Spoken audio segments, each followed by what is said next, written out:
card for that? I was gonna say, You're going to get in trouble for working in the U.S. again. You'll have an employer. It's going to be a whole thing. This is definitely way more like moving to U.S. to work than the shit that happened before. Like, How many times are we going to teach you this lesson, old man? Yeah, explicitly traveling to the States to do, like, physical labor, probably a violation of something. Look, Canadians are always trying to just steal our jobs. They are. It's those damn Canadians. Right. And if I'm going to get banned from the U.S. for not doing it, then I might as well go down and actually do it. So it's like double jeopardy, right? Right, like, if you're going to punish me, I might as well do the thing I'm being punished for. Yeah. That's how double jeopardy works. If you get accused of murder and it was wrong, then when you get out of jail, you're allowed one free murder. Nobody can I think it's the murder against the same person. It's the same crime. I think there's actually a movie about that. You're not a lawyer. I am. Actually, It's literally called double jeopardy. Fuck, what's that GIF? The one with like, I know stuff about the law and things. Something like that. Let me find it. Something like that. Also, Gang's Law here. I know a lot about the law and various lawyerings. Oh, excellent. Hard law. God, I haven't watched Always Sunny in forever. Anyway, let's do this. Quick recap. Mostly for Flick, who only caught the tail end of things. Last session was basically one enormous big fight. You guys discovered Legion within this temple that you suspect belonged to Corlin. And he was draining the souls out of an Elbrot mine. And you guys kind of had this multi-dimensional fight against him, where half of you were out in the real world, attacking his real physical body and this machine that has been carrying him around, while half of you were pulled through this pink field into the ethereal border, where you could still see him, but in the form of this titanic kind of kaiju towering about 45 towers tall. And you used a combination of your siege weaponry damage from Nordo and some clever catapulting and bizarre tactics and engineering from Ace. And the sacrifice of a friend. May he rest in peace. The sacrifice of a what is it? Sukumagami? Sukumagami that you've invented, yeah. The forklift, may he rest in peace. And then finally, an assault from a dragon to kind of seal the deal, freeze its joints, and bring it down. You defeated it. And that's almost exactly where we left off. You guys were shunted out. Half of you back into the room that you had originally kind of entered into, the Elbrot chamber, where Nomad immediately began kind of devouring Legion's body. And we're kind of in the middle of that. He's going to fish up some memories once he gets done with that process. The other half of you found yourself shunted out into a small room that was described very briefly. You can see that there is some sort of arcana mechanical device that appears to be disabled currently. You can see that there's an engine box that probably handles most of the inner workings of the machine, and then some sort of a large gate or hoop or device that currently is completely deactivated. There's the faint hum of magical energy like it is enchanted, but there's no active effect going on with it. You said it was like a microphone? Or a communication device to the upper mine? On top of the engine box over here, there is a stone statue of a raven and a crow. Are ravens and crows the same thing? They're the same thing. They are not the same thing. Not They're the same actively thing. different species. Well, this one is whichever one is cooler. They're both corvids. Ravens. Raven. There's a stone statue of a raven sitting on top of this. And you can see that it has one of its wings kind of held up in front of its eyes as if to not look. And the other wing is held up to kind of the side of its head like it's listening, like it's doing the hand behind the ear thing. That is like right where we left off. There was very little investigation. You guys were able to kind of yell back and forth and determine that you're probably in the area hidden behind the Benoisium wall. You can definitely hear your friends on the other side. You've reconnected with them telepathically. But what would you like to do, either side? I guess Notably, investigating. Notably, the intent is not sustenance, but to transfer the souls inside back to the Elbrot mine. Excellent. And you can already And I have no method of that because I think I'm about to explode. You can already feel that there is this transfer of power and energy that is overwhelming. I will probably kind of require some checks from you here in a second, but that'll happen kind of when you get to the end of this, and it's going to take at least 8 or 9 minutes to eat enough of this to really trigger what you're looking for, but we will get back to that as soon as we Does can. he, I does thought it'd he be have like enough a stomach for balloon. this? What was that? Does he have enough stomach for this? Like, this is a big brain. This is a big meal. Yeah. I figured it was like a balloon. The moment I Oh. bite into it, it pops and all the souls escape. Just juice it. Juice it. Get your juicer out. Make a little shit. Kneading on it with my hands like a kitten. Come on out. Come on, souls. It's a brain. Get in the Elbra mind. All right, Ace, what would you like to do? I want to investigate this. I feel like I rolled last time for this. So I have like investigation and tinker tools. Possibly. I think you determined. I think those investigation rules were more to like determine, hey, is this on the other side of the wall, and you confirmed that. Go ahead and give me a fresh one just to actually inspect the device itself.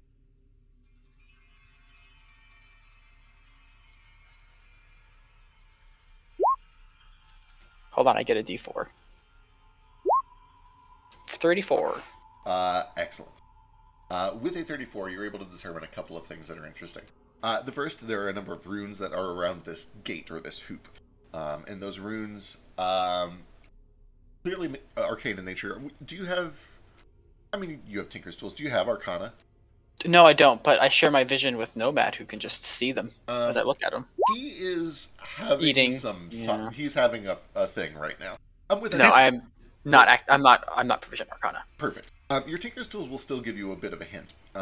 You can definitely tell that this is a magical device, and you would be able to make out with a 34 more than enough to know that the primary elements of magic, based on the runes here, and also the types, like the colors of magic that are used in some of the runes. This is a lot of conjuration and a lot of necromancy. It's a combination of the two. So it sounds like you could probably choose a soul to speak to, and you can pull them through here and speak to them. Yeah, it seems like a reasonable hypothesis. Something that probably is either a gateway or a looking port or something like that. The other thing that you can tell with a 34 in investigation is the raven atop the box is linked to the box but not physically affixed to it. And it is made of stone instead of metal, which is a little bizarre. It definitely looks out of place with the rest of everything. And with the 34, you would actually know, you would recognize the stone. It's kind of this pinkish granite color that is very similar to the mural that you saw as you entered the temple. Interesting. Does it look like it was put... So it doesn't look like it would... I guess... Oh, man, this might be a weird check, but like, does it look like it was part of the temple before this machine was, and it was just kind of put on top of it? Boy, that's a hard check. With a can I phone a friend so that Odell can do a stone cutting? Where's Odell for stone where's cutting? stone cutting? Yeah.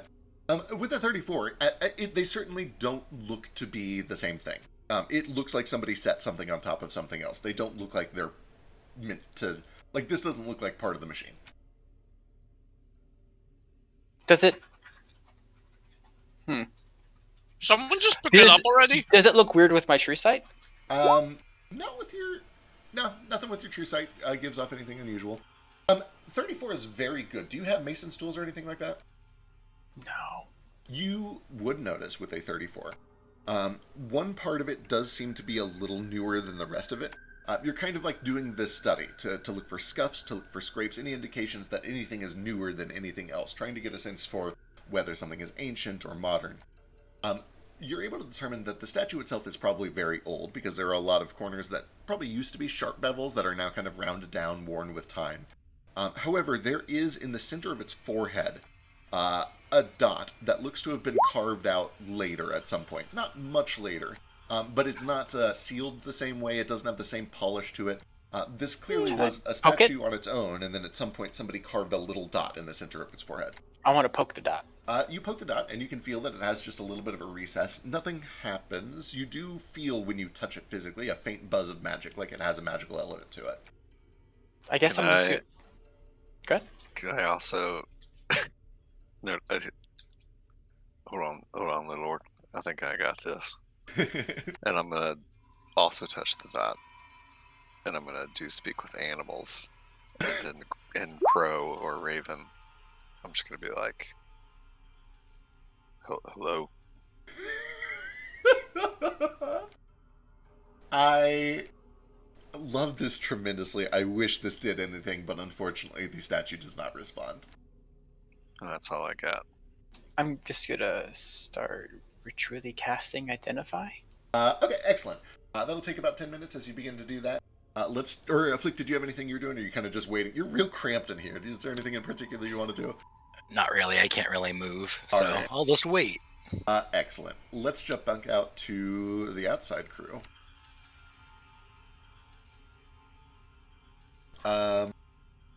What, if anything, are the rest of you, besides Nomad, who's currently eating the brain, doing? I was hoping to run over and mend the L-prop mind. I know that it took a couple hits. Absolutely. Just cracked. Yep. You do find, you're very familiar with the spell. The physical damage seems to repair itself for sure. You watch as a couple of cracks begin to kind of seal themselves shut. You would know that if there is any magic that has been damaged, that mending will not restore that. But as far as you can tell, like well, I guess you were never inside there. Yeah. I was. I took over him. Oh, that's true. That is absolutely true. Then yeah, from inside of that view, you definitely got the impression that causing physical cracks was enough to let souls escape, and in fact caused them to burst out at kind of high pressure. So it's reasonable to think that closing the seal would help contain the souls safely inside. And you do watch as over the course of a couple minutes, most of these cracks are fully sealed up. You don't really see the result on the other side from here, but everything looks much better from this side. Cool. Let's see. Norda, you were about to say something. Just a quick point of clarification. We established that we're back on the same plane now, right? Because we've got Rary's or whatever. Yeah, Rary's is back up, and you've also literally just like banged on the wall and the pipe and have been able to hear each other nearby. Oh, right. So I guess I can kind of just do this.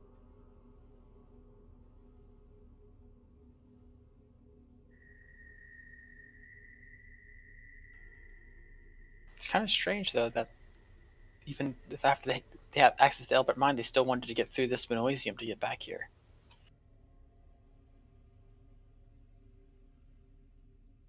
Must be something important back here.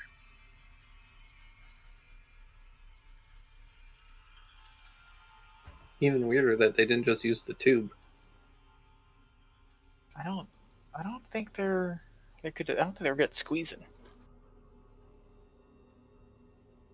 They had a magical ship that turned into the size of a chicken. They couldn't figure out how to shrink themselves down to the size of a thumb. Well, I guess if they shrink the chicken-sized ship, they also have to shrink themselves. That'd be a lot of shrinking. Well, yeah, but if the ship is the size of a chicken, you'd think the people what's on board would be about the size of a thumb. What happens if you get off of it though? Like if you get off of the Nautilus? Size, I think it says. Oh yeah, it's right here on the ship manual. Yeah, that manual that I've definitely made after all these months. I assume that Gale probably like makes manuals for these things we find. Like, guys, make sure you read the manual. I'm not gonna save you if you guys are dumbasses. Can I change my mind and do something? Hell yeah, what do you want to do? I want to break out this part of the wall. Alright, excellent. I assume you just start like hitting it, clawing at it. Yep. I mean, if I can hear people outside, we have to be close. As long as we're breaking Please walls, I'll help. Don't squish me. Alright. It's a little cramped in here, but between a massive ancient dragon and Nordo the siege weapon, you guys just begin hacking away at this wall. Those of you on the other side can hear all this happening and presumably hear them talking about it telepathically. It'll take a minute or so to break through, but like you guys are made to break through walls, it'll happen soon. While that is going on, cool. Anything from Gale or Vasu? I guess I'll repair the tunnel. Excellent. Mending or tools? Or both? Yeah, I'll just use mending. Alright, excellent. You take a moment to kind of channel some mending. You're able to easily fix up the couple of bullet holes. Those are a clean fix. They smooth over real easily. Yeah, after a minute or two, it's a quick fix. You're able to get it ship shape, good as new. There's probably like a little bit of water still left in the pipe. Hard to say whether that'll be an issue or not. Probably not. It's water. What's the worst that could happen when water in a pipe goes where it's not supposed to go? And I have to call an HVAC person in the middle of the night. I think it's that. I think that was the worst. I think that's the worst. I hope to God that fixes itself. Anyway. You say in the middle of the night, like it's like you're like waking up in the middle of the night, not that you had just woken up. True. What I just I don't want Dash to have to wake up every hour to empty that bucket. That sounds like a nightmare. I'm gonna go check the bucket. Yeah, I checked it a couple hours ago. And emptied it. I think it's still fine. Anyway, Vasu, would you like to do anything while this is all going on? I'm just trying really hard not to pay too much attention to get Nomad eating. I'm just like not watching it and trying to tune it out because I'm sure it's great. Oh, it is unpleasant. Well, isn't that nice that you can ignore it? It's so hard though. You hear all these mouth noises? No, I can see it. I have direct contact to his face. Can you I like can- shut your eye and not watch it? It's his eye, not mine. Oh, Actually, can I? How would that work? Am I just forced to see what's there? Can I Take the eyepiece off if you wish. No, I I don't think I will. I assume that you can voluntarily close that eye if you just don't want to see it.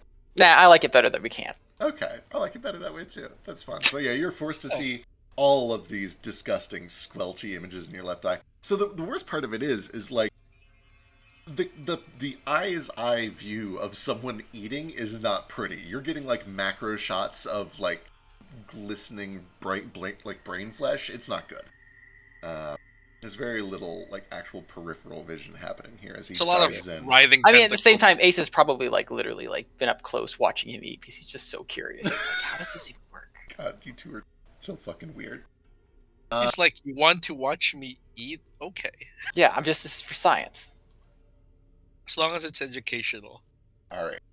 Everybody kind of begins setting in on these plans. Gale mending, Nordo and Mr. White breaking through the wall, Ace doing some identification, Moat mending the Elbert mind. Let's jump to Nomad, who's having an ongoing thing happening. It's story time. Nomad, as you begin to devour this brain, like every other time, you begin to experience memories and images. Although, this time, in addition to the memories, you're also feeling power. You're feeling a transfer of energy beyond the scale of anything you've felt since you first touched the first Elrond mind all those years ago. To the point that it aches, it is overwhelming. You can feel yourself straining and bloating. But that is, for a short time, pushed to the back of your mind as you begin to experience some of the last memories of Legion. Initially, there is a lot of darkness, but then from that darkness, you find yourself in sort of this palpitating, fleshy chamber. You recognize it as the chamber of Anatoloid's bridge. You can see that there are 4 tall illithid that are standing around this briny pool. And in the center of this pool, you see Legion. In this form, he's nothing more than the spongy, enormous tentacled brain, the same one that you're now devouring. You watch as, in silent unison, these 4 illithid motion to the nearby walls of the chamber. And like shiny tonsil stones being ejected, you watch as gleaming metal emerges from the flesh, drifts silently through the air at their telekinetic whim, and it begins to assemble itself around Legion. Tentacles slither into the machine's interface like arms slipping into sleeves of armor. The machine's eyes alight momentarily. They are awake and alive with the combined power of their psionic energy, but also the sympathetic magic of the thousands of souls that it's absorbed. And at first, they seem to fight back. There's struggle. There's the rattling of metal. Legion and the Illithid strain against the machine's influence until eventually it submits. The eyes close, its arms lower. And then you hear, in perfect unison, but with one voice booming above the rest, "We are ready." From an unknown distance, there's a choir of voices that respond, "We are here." And deep again from inside the room, "We will proceed." There's a flash of light, as in perfect unison, all 4 of the Illithid and Legion with his machine vanish from the room. When the visions come to you, you can see the same room that you're now standing in, this Elbrot chamber with the Elbrot mind at its center. Wordlessly, Legion and his machine lean over the orb and place a hand on it. There's immediately a deep thrum that fills the room as this field of pink conjuration bursts into place. To an outsider, it would look like the 4 Illithid that accompanied him are totally unfazed. But you understand the slight twist of their face tentacles to be one of annoyance. "We see it," they say all at the same time. "Conjuration," one says, and "necromancy," says another. "Suspicious," they all 4 say together, before turning to look at Legion, who still has his back turned to them. There's a long pause, and then eventually his voice alone says, "A gamble. We have come to Enjoy, gambles. The four Illithid pause for a moment. Two of them look at each other, and then they all look back to Legion. Yes, we have. Go, Legion says. And in unison, you watch as all four of the Illithid raise their hands towards the pink field and disappear in the blink of an eye, just like Ace did. The memories advance a bit. You find yourself within the ethereal border, towering over the Elbrat mind in this titanic machine. You see the countless light of 1,000 souls being siphoned from their prison and into yours. You feel the burning prickles of pain all over your forearms, digging under your skin, biting and chewing through your veins towards your heart, like ants desperately trying to defend their nest. And you feel anger. You feel madness. You feel power. From the distance, after a few minutes, you see four figures again, now hardly the size of your machine's smallest knuckle, drifting up towards your face. We have found a curiosity, they say in unison. They developed a haven within this realm as we swept this region in the war, prior to the calamity. They believe this region to be sacred. They believed one of their gods rests in a nearby temple. One of the Illithid raises a hand and motions towards the foot of a nearby mountain. And in unison, you watch as all four of the Illithid and Legion within his titanic machine turn to look in that direction. There, the featureless gray of this realm's mountains and valleys is interrupted by a swath of sickly green. It's hard to sense through all of the swirling lights of the Crosswinds, but you recognize the canopies of trees, an entire forest hidden away at the foot of the mountains, just a few minutes away from you. They believed they could awaken it, they all say together, that it might grant them power, and that if it would not, they believed the temple housed a tool they could use to steal its godhood. The memory of pain in your forearms surges, and for a moment you're thrown out of the vision as you begin to feel the same pain in your own forearms, the overwhelming power of all of these souls being transferred into your own body. It is nearly perfectly mimicked by the memory that you're experiencing. But within the memory, neither Legion nor his Titan show any tell of this pain. Foolish, all four of the voices speak in unison. The Titan slowly turns its gaze back to the Elbrat mind, to the souls that are drifting into its core, and then back to the four Illithid that are floating around its face like silent mosquitoes in its periphery. We believe it is foolish, the mosquitoes repeat. Seconds pass, and Legion doesn't respond. The Illithid look at each other. One of them says, "We believe it is foolish." Another echoes, "We believe it is foolish. We believe it is foolish." The last one, "We believe it is foolish." The fire burns in your forearms. You can feel the biting at your shoulders now, at your neck. "It is foolish," Legion finally responds, "to hide one's thoughts from oneself." And in an instant, all four of the voices calmly announce in unison, "Amputate."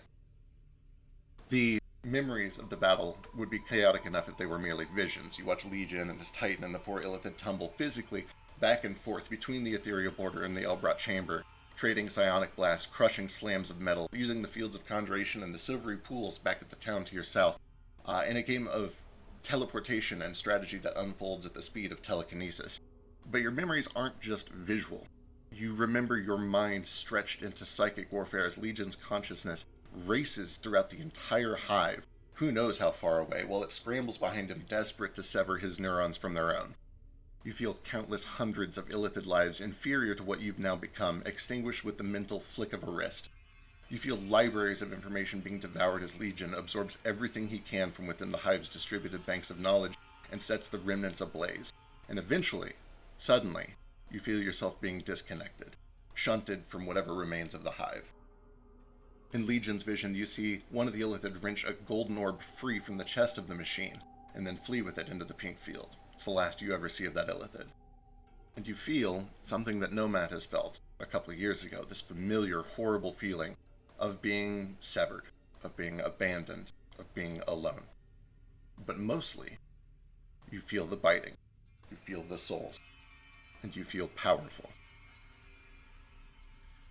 Time passes, you look down, and you can see that the battle is over. You're back in the Titan, standing over the Elbrat mind in the ethereal border.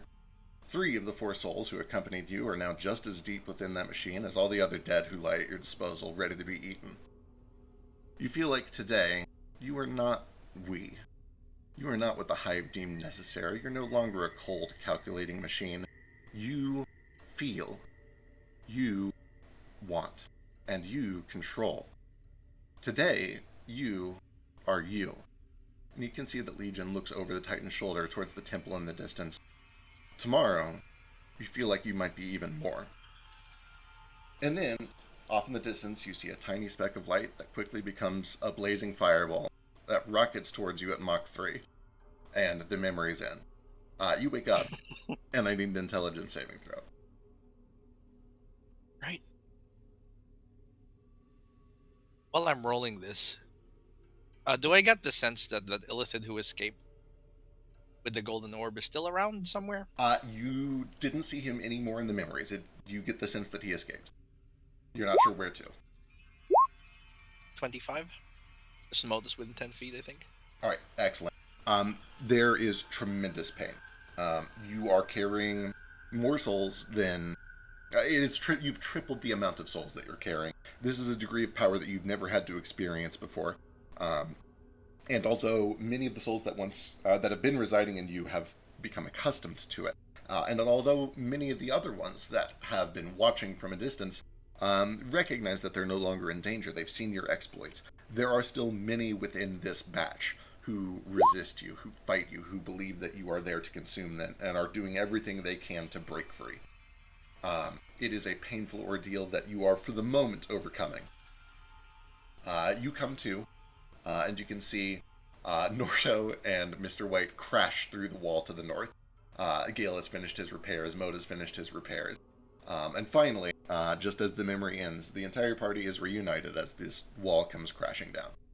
Important question. Yes. Does Nordo say something specific as he bursts through the wall? Oh, he went AFK. We don't get it. He'll have to announce his cheesy one-liner when he gets back.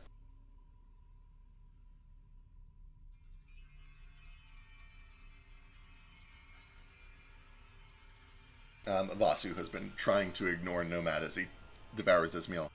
You do see finally that Nomad has his fill and kind of has to step back from all this. Ace, what's up? Being able to see in both these rooms at the same time, do I see any remnants of my forklift in either of these rooms? You look around desperately hoping to see some signs of your beloved forklift, and you see nothing. Heartbreak. I'm so sorry.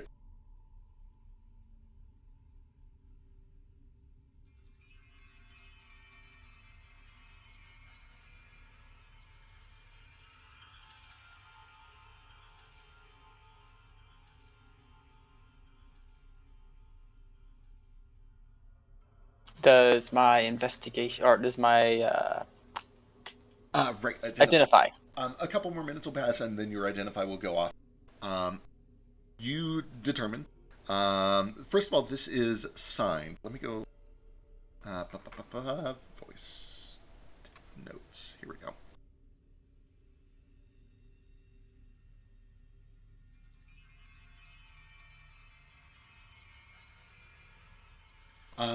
This is a magical device that was created and signed by an arcanist who is part of an organization that called itself the Corlin Excavation Team. It is intentionally obfuscated. It is intended to serve as a key. It is made to listen. Apparently, if something is spoken into this, it will unlock something. Your identify would also confirm that... how do I put this?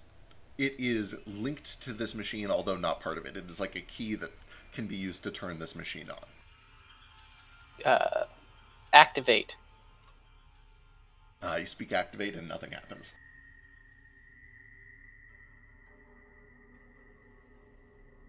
Can I see the where's the text of the little mural that we had back a while about? You kind of wrap around these holes that you guys have made and check out the mural.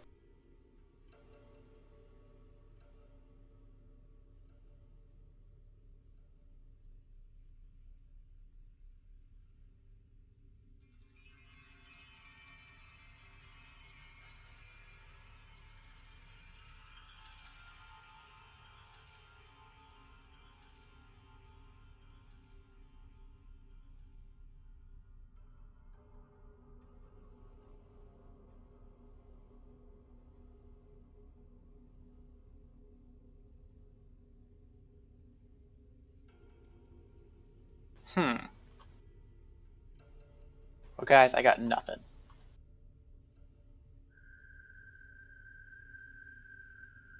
Give me an investigation check as you check out that mural.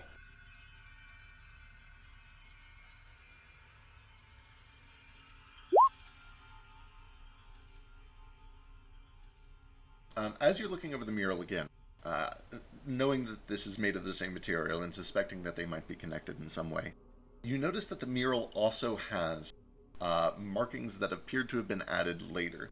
Obviously, the text at the bottom half is newer than the text at the old half, and the text on the right is the newest of all. But you can see that much like there is a dot between at the forehead of the crow, there are dots that have been chiseled into this mural above some of the text. Okay, I accidentally closed it. Where is it? Is it in the second tab at all? It's under inventory and handouts. I'll put it up again. All right, thanks. Where'd you say this dot was at? Oh, I see dots. SPEA. Speak. Her.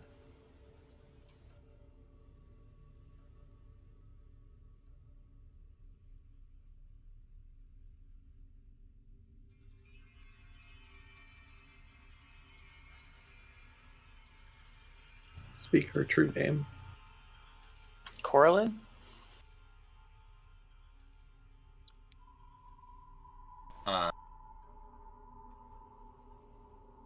When you speak Corlin, you can see that the raven in your hands puts its wings back down.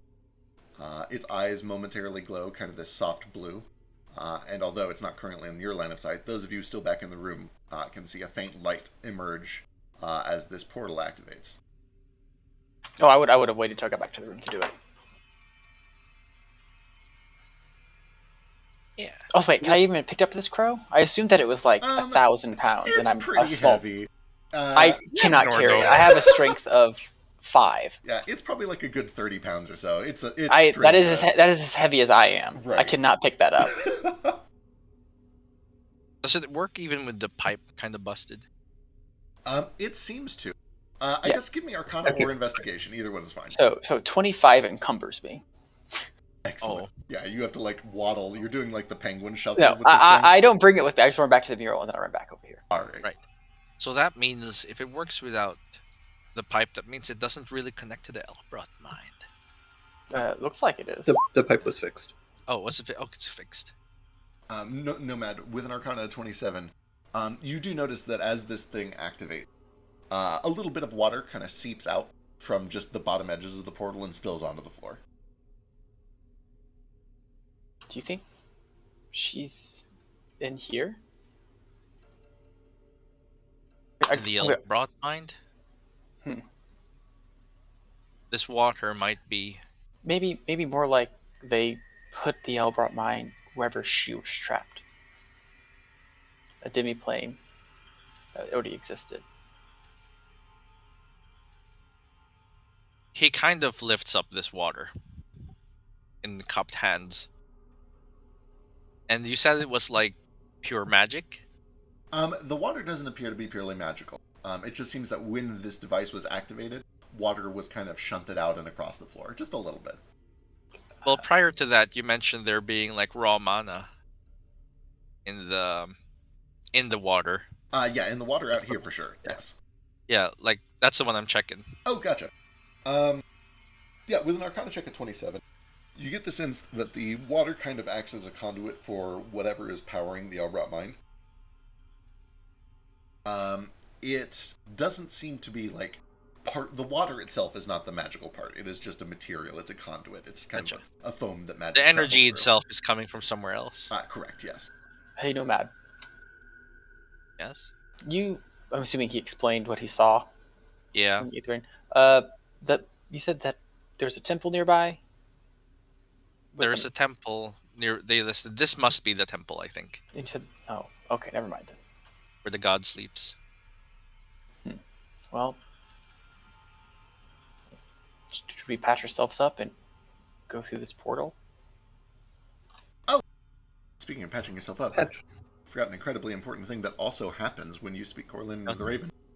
This mural splits in half.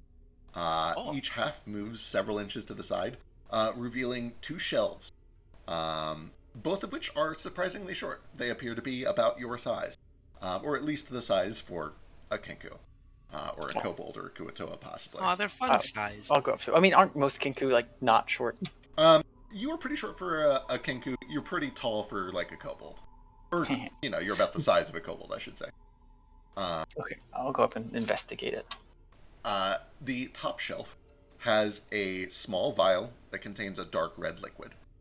The bottom shelf contains a wooden bowl that is filled just an inch or so below the brim with more of this dark red liquid. It looks like blood. Do I drink it, guys? Is that how this works? I wouldn't. I'm gonna sniff it. Sure, give me a perception check.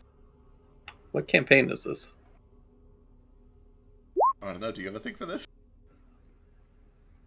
No. Oh no, 18's not here. Yeah. Aw. Oh, right. Didn't realize we were looking for blood in this. Does this look campaign. like? Does this seem like God's blood? Boy, might be, yeah. give me a religion check. Gods don't bleed? Or an arcana check, either one. I thought we discussed that like gods could give their Yeah, blood to people. Yeah, God's blood was definitely a material component in making gods.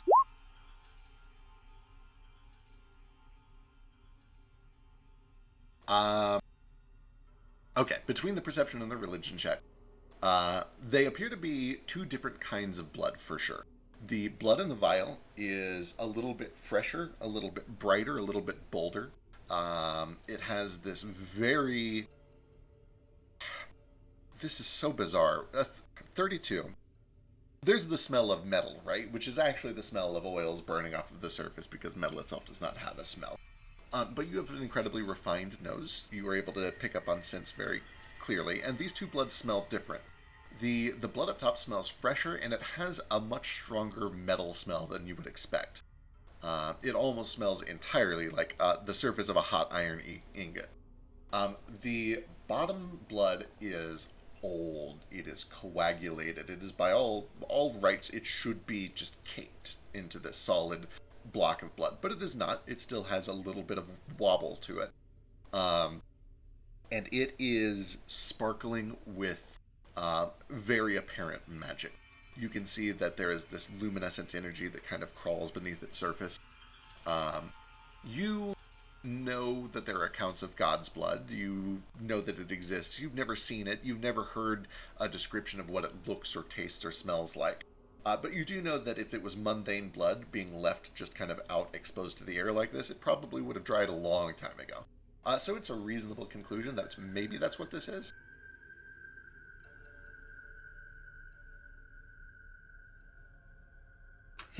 Well, guys, I think I found possibly some God's blood. If I divine sense, do I get anything off the blood? With a divine sense, you sense, first of all, that this entire place is consecrated. And yes, you get a sense that there is divinity, there is celestial energy in the bottom bowl of blood. It is weary, it is worn, it looks to be on the collapse of death. It's on its last legs, but even in that state, it is a tremendously strong signature of celestial energy. I'm thinking maybe this is Corlin's blood. It's what I need. Well, for now, we can just... I'll put it in a vial and hold on to it. It's already in the vial. No, this is in a bowl. Correct. There is... Bowl. Yeah, the bottom shelf has the bowl of what you assume to be Corlin's blood. The top shelf has a small vial that contains different blood. Actually, here's what I'm going to do. I'm going to drink my short rest potion, because I still have mine, and then I'm going to pour it into the bottle of the short rest potion. Excellent. Yeah. And then I'm going to heal. You drink your short rest potion, and you feel this immediate replenishment, rejuvenation. That leaves behind an empty glass bottle, and you're able to begin pouring the blood from the bowl into that bottle.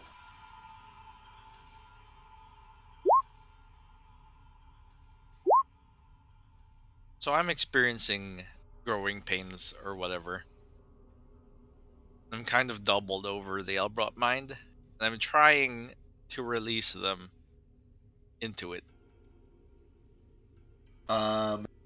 Boy. Trying is no keyword here. Right.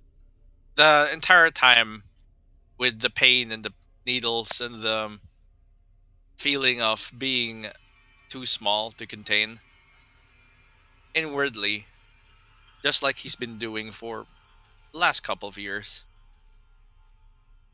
he's just trying to soothe and calm the other minds inside him, asking them what they need, All right. There's what he can do to make them comfortable, to make them happy. a cacophony of internal voices, some of which occasionally break through and are clear enough to be made out as distinct words, but most of which is just this horrible, anxious feeling, like when you lay awake in the middle of the night, but you're not sure why. There are emotions that present themselves that you don't fully understand, that you know they're coming from somewhere else, but you're not able to hear them in words that you can make out.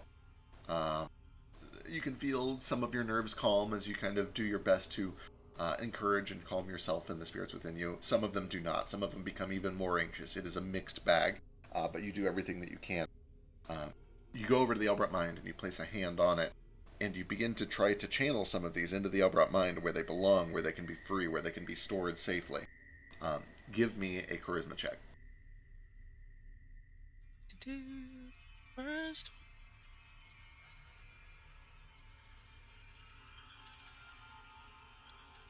Are you trying to be like subtle about what you're doing? no. Okay. Like, he's not hiding anything. He's like clearly in pain. And is trying to like he's doing like force push motions, you know? Yeah, at some Yeah, that was point, Moat's gonna saunter over, but I'll let this play out. Nomad, when you place a hand, there is almost immediately, just to begin, a physical pain that comes with touching this Elbrot Mine. Not enough to cause damage with just a touch, but if you were to hold your hand there for a long time, it certainly would. But then you quickly begin trying to just do something, trying to do some sort of a transfer, trying to tap into this energy that you've got. And you find that there is just not enough control. You don't know if this was designed to work this way. You don't know how to pull a soul out of you and put it into something else. You're just not able to do what you're trying to do as you put your hand on this. The souls are stuck in you and won't seem to siphon out. I am sorry. You gotta put your finger in the back of your throat.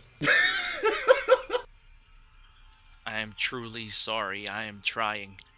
Uh, right about now, Moat probably walks up behind you and says, I don't know if I can help, but I have an idea that I can try. And he reaches into his bag and pulls out one of the diamonds that he has for Revivify, and he puts a hand on Nomad and puts a hand on the Elbrot Mind, and I kind of want to just like cast Revivify to see if that just makes the transition from Nomad back into the brain easier for them. I know it's not really what the spell does, but you know, I gotta Fascinating. try something. I am intrigued. I'm very intrigued. They are a bunch of dead souls. They haven't died within the last minute for sure, but I'll tell you what. I like where this is going. Give me a charisma check. You're way better at this. Can I help him? Because you weren't able to like gain even a glimpse of control over this, I'm going to say that you're not able to help with this. Okay. I always roll so bad on these. Let's see. Yep. Hey, it's better than mine. With an 11, you begin to Wait, channel. Oop, what? With an 11, you are able to get a sense as you are casting this spell. And I'll say that with an 11 is good enough to catch it before it consumes the diamond. These souls are not free to be transferred. They are buried beneath something too strong to be caught with a Revivify. Revivify typically can only snatch souls that have just left the material plane, that are in the process of being swept into the ethereal. And these souls have been gone too long. They are in another place. Okay, yeah, I just kind of passed that along. I think they're too far gone. Thank you for trying. He's going to put a hand on the Elbrot mine again and see if he can endure whatever damage it does to him. Alright, as you leave your hand there, you can feel this racking necrotic energy that starts to push its way up your arm. Give me a Constitution saving throw. His hand feature's not working. Oh, weird. Shit. And I'll stick close for the +5 as he does this. Thank you. 27. Alright. Can I try something? Almost certainly. Let's get through like 10 seconds of this real quick, and then you can jump in. Okay. Let's see. 22 is plenty. Over the first like 10 to 15 27. seconds or so. Or sorry, 27, yeah. You take half of 1 billion damage. 6 points of 3. necrotic. Which would be enough to, kill a human. You're able to fight through it. And I'll say that give a little more time. You can try a little more control. You can give me another charisma check. Before he does that, can I try something? Sure, yes. So, having just been in the other side and I was able to cause tethers, can I try to tether to the souls that are flowing within him and help pull it back into the Elbrot mind? Ace, give me a charisma check. It's the highest I've got. It's a natural 16. Oh no. Oh no. -1. Oh, Ace. Uh-oh.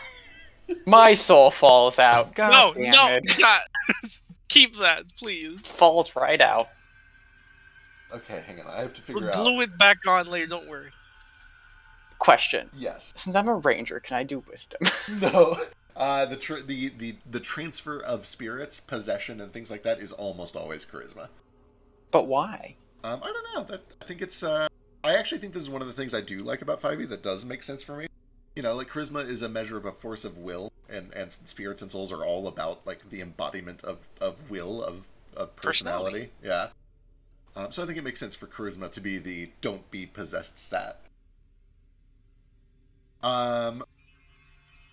Alright, Nomad. You are able to tell with a 16 this time around. If the amount of control that you've managed to master over these souls allows you to, with the spending of mana, with the casting of a spell, you can sometimes pull one out and give it a temporary form, like as a celestial, or when you cast your spells, things like that. So you get the sense that adding some mana to this equation might make it more possible.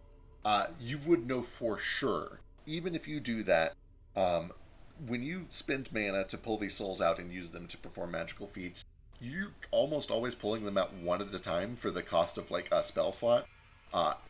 It would take an egregious amount of mana to pull out every soul that is currently trapped inside of you, and there's not really too much of a guarantee even that it would be sucked into the Elbrot mind, although you're pretty confident you feel a pull. Like as you bring these souls to the surface, you feel a magnetic pull, like they want to be in the Elbrot mind. Yeah. So conjure animals can conjure like 18 things at once. Does that count? You would know that an animal soul is typically a little bit easier to wrangle than a person's. There is no conjure peasants. Yeah. Conjure. There's also conjure minor elementals. You get the sense that. Oh, how do I want to put this? With a 16. Charisma. Oh boy. Can I do an Arcana check to figure out souls? Sure, that sounds like a reasonable way to do this. Is to figure out how much mana it would take to pull one of these out. Yeah, like if we're equating it to like spell power. 29.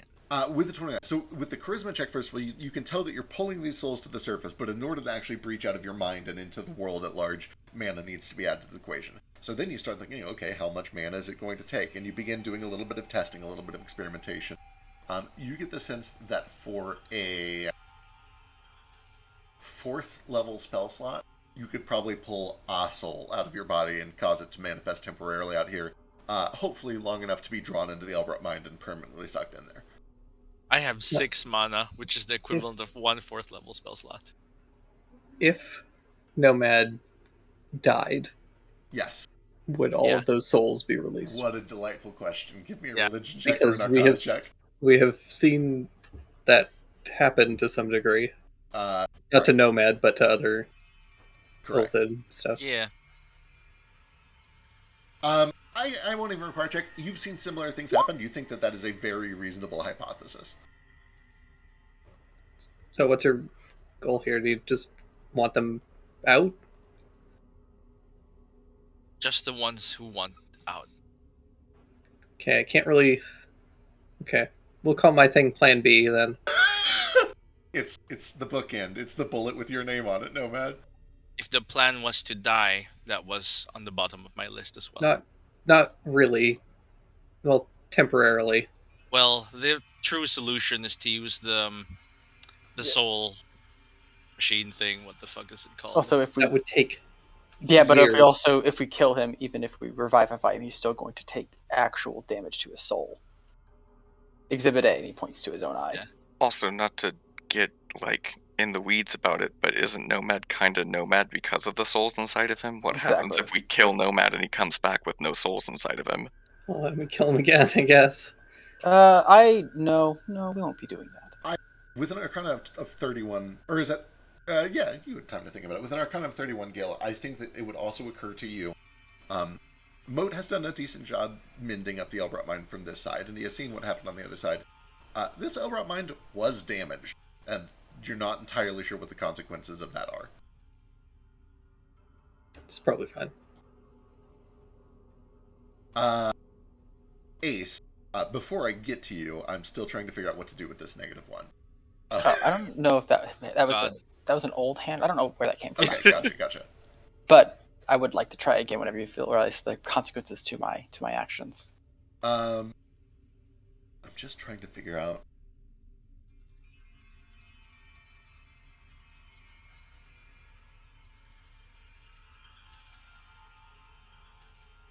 Okay, we'll come back to the -1 if I think of something interesting. Moat, what's up?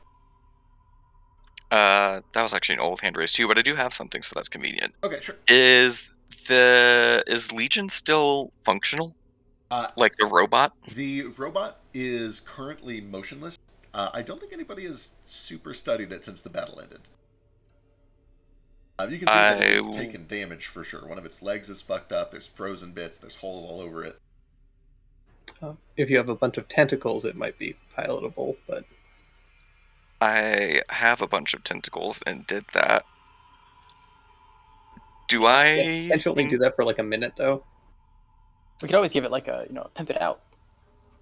A lot can happen in a minute.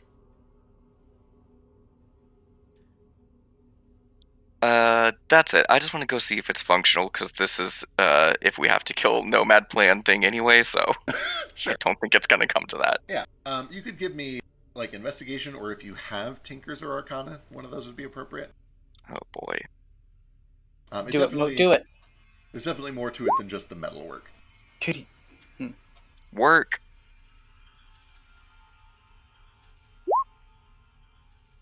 6 is pretty solid. There are magical elements in here that are way over your head. There's a lot of psionics. There's a lot of bizarre engineering. But just looking it over, it appears that the machine was not destroyed. Legion pulled himself free of it, and then you killed Legion. You know that the last you saw it being operated, the machine was still able to move. It had toppled over. One of its legs has been fucked up. It would probably have to crawl around if it was going to do anything. And with an investigation of 16, you would also note that there is kind of a gap in the center of its chest, like half of a hemisphere, where something probably was and is no longer there. It looks like it was ripped out kind of forcefully. There's some like bits of the brackets that are bent up at an awkward angle, like something was ripped out in a way it wasn't meant to be ripped out. And that is noteworthy to you because you were kind of part of this battle and never saw anybody attack that area. It looked like that damage was dealt separately. Okay, I used the vacuum on this thing while I was inside the brain. Right. Is that where the vacuum was? It is not. I tell him that's where the gold thing was. Okay, cool. I'm mostly just trying to see if we have to let all of these souls go at once. I know you only want to let the ones that want to go back. If I could like try to vacuum and keep some of them back for you, but anyway, that's a long Most of them shot. can go. We get their Just plan. the ones that like came from Legion specifically. He's really just trying to do damage control. You know, there's like a lot of souls that have hit the crosswinds, and he's like worried that they're going to disappear. So he's like, at least these souls. Let these souls be safe. Do we have a short rest potion on hand?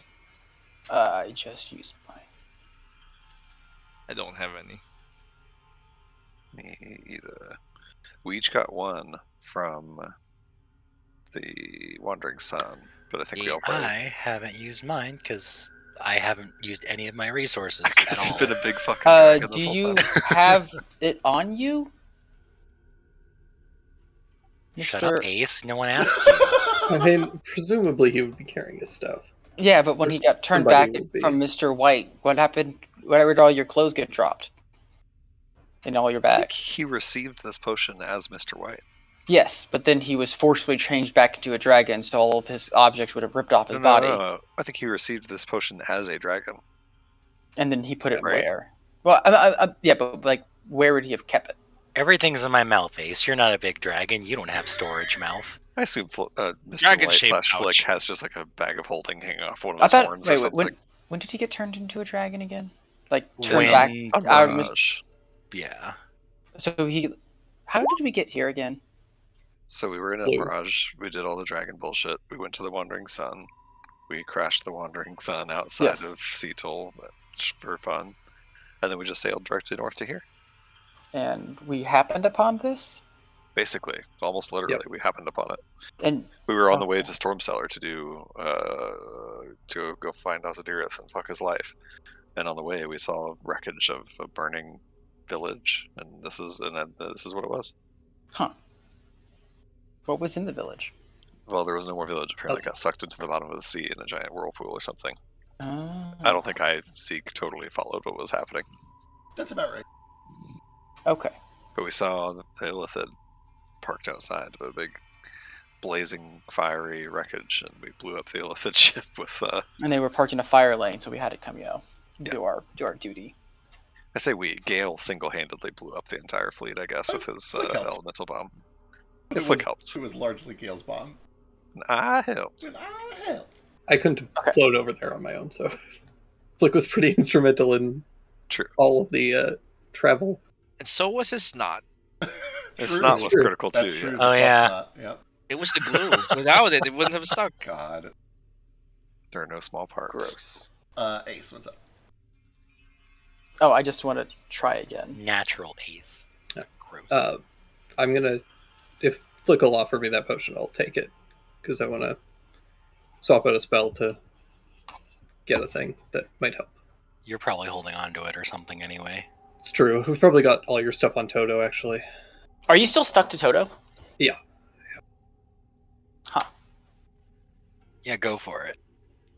Do you want me to fix that? Yeah, it's gonna take a bit. Okay, I'll come cleansing touch you.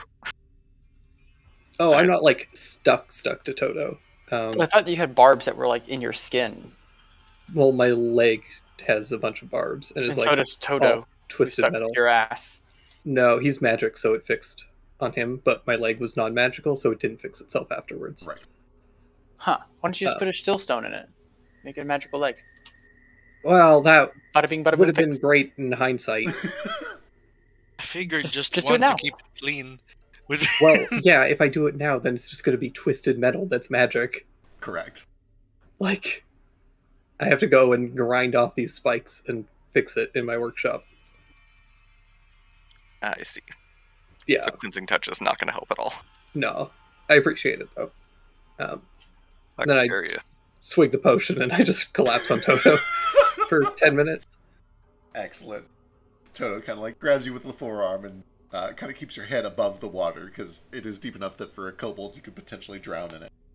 I'm just like on Toto's back. Oh, perfect. Okay, excellent. Gale falls asleep and we'll be back up in about 10 minutes. It was a minute last time. Oh, is it a minute? Oh, yeah, you're right. It's a minute. Okay, cool. It was a last minute decision you made because like you thought we were gonna use the potion in battle. That's Like right. it works over the course of a minute. Right. Yeah, that would be a nightmare, wouldn't it? After a minute, Gale, you wake up feeling refreshed and anew.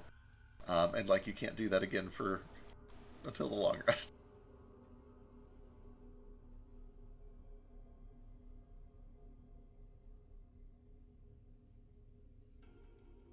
Nordo, Nomad, and Ace have been, and Moat have all kind of been working together to see if there's a way to siphon all these extra souls out of Nomad and back into the Elbrot mind.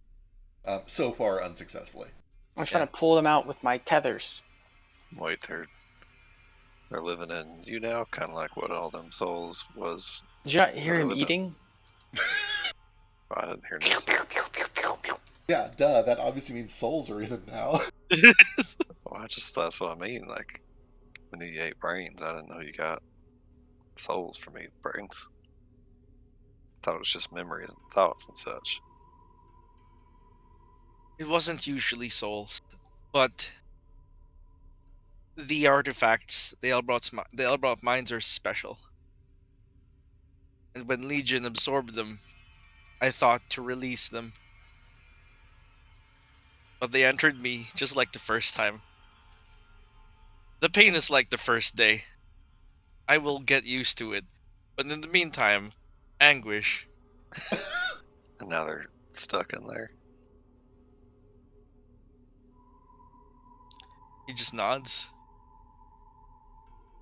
Well, He seems like he's trying to focus, and he's just trying to be calm.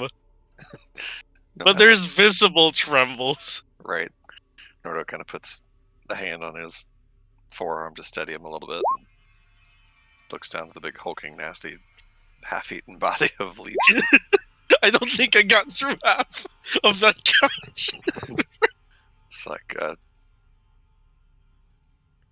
it's better off in you than in that thing. But let's try to get him home, I suppose. Yeah. This Elbrot mine is damaged. I do not know what will become of the souls in it.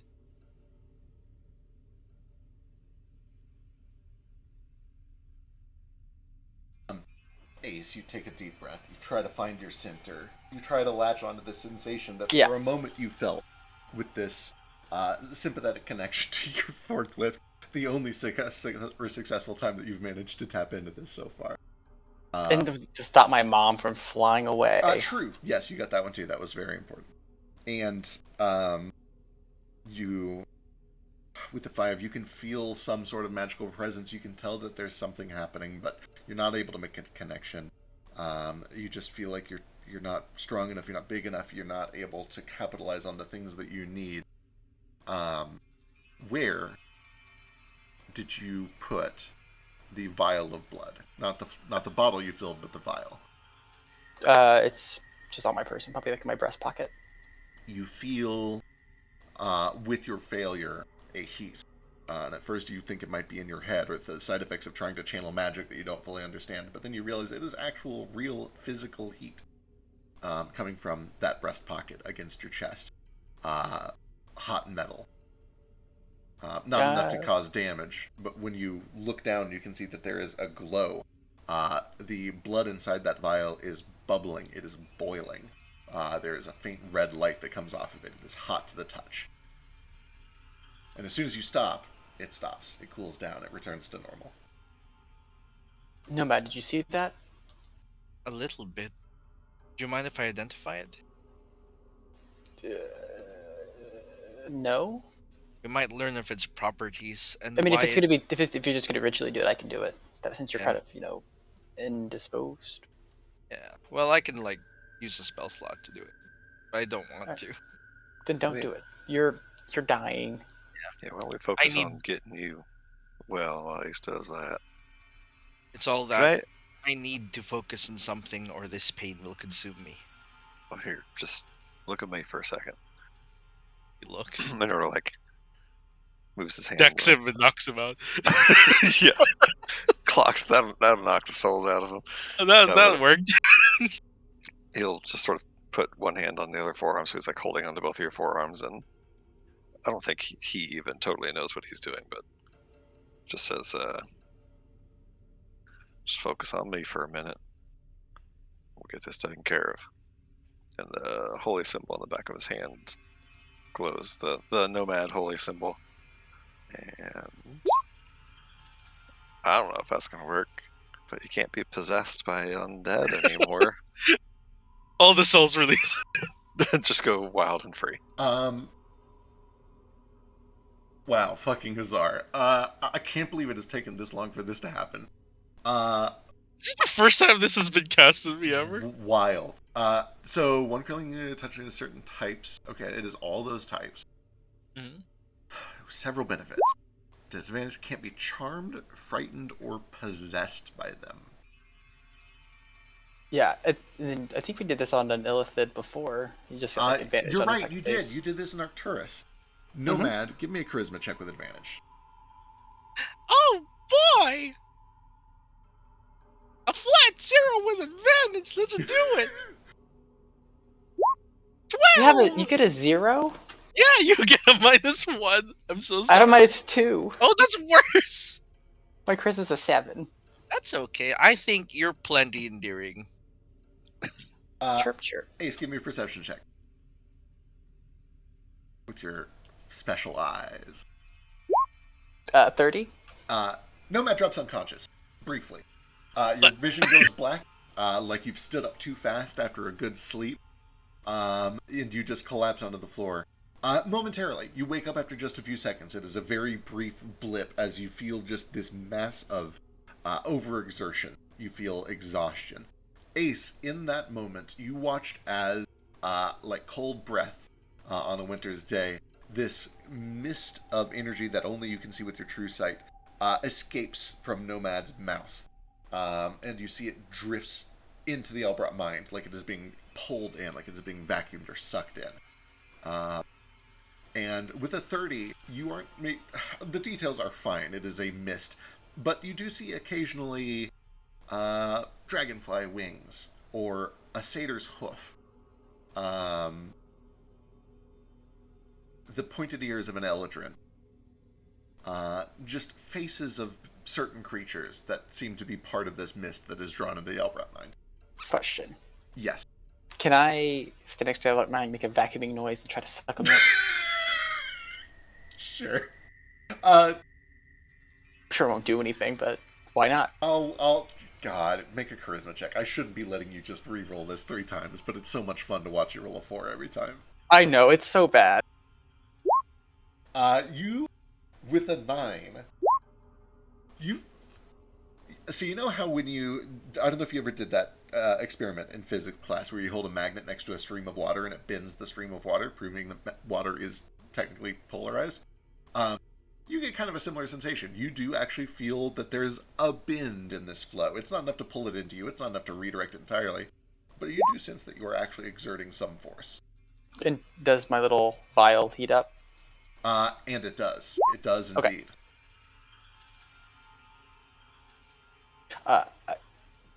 Does Vasu see magic on this vial? That's kind of like yes. that's why I'm interested. Vasu sees What magic on school both. does he see? He sees transmutation on the vial, and he sees a mix of necromancy and evocation on the bowl that you poured into the bottle. Specifically, the blood in the bowl. The bowl itself is not magical. Gotcha. Okay. Then I will go ahead and start identifying. Yep. Nomad, when you come to, you feel a little better.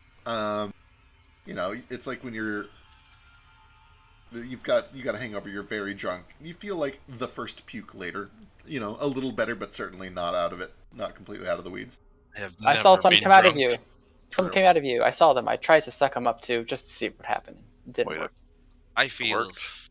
Yeah, well, some of them. far less pressure. There was some Fae in it, actually. It's kind of weird. It worked.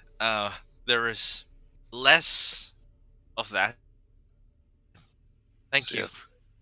Told you you'd be just fine. I'll sort of pat him He a got little the bit too ground. hard on the shoulder. Can I do No, a, let me lay here for a minute.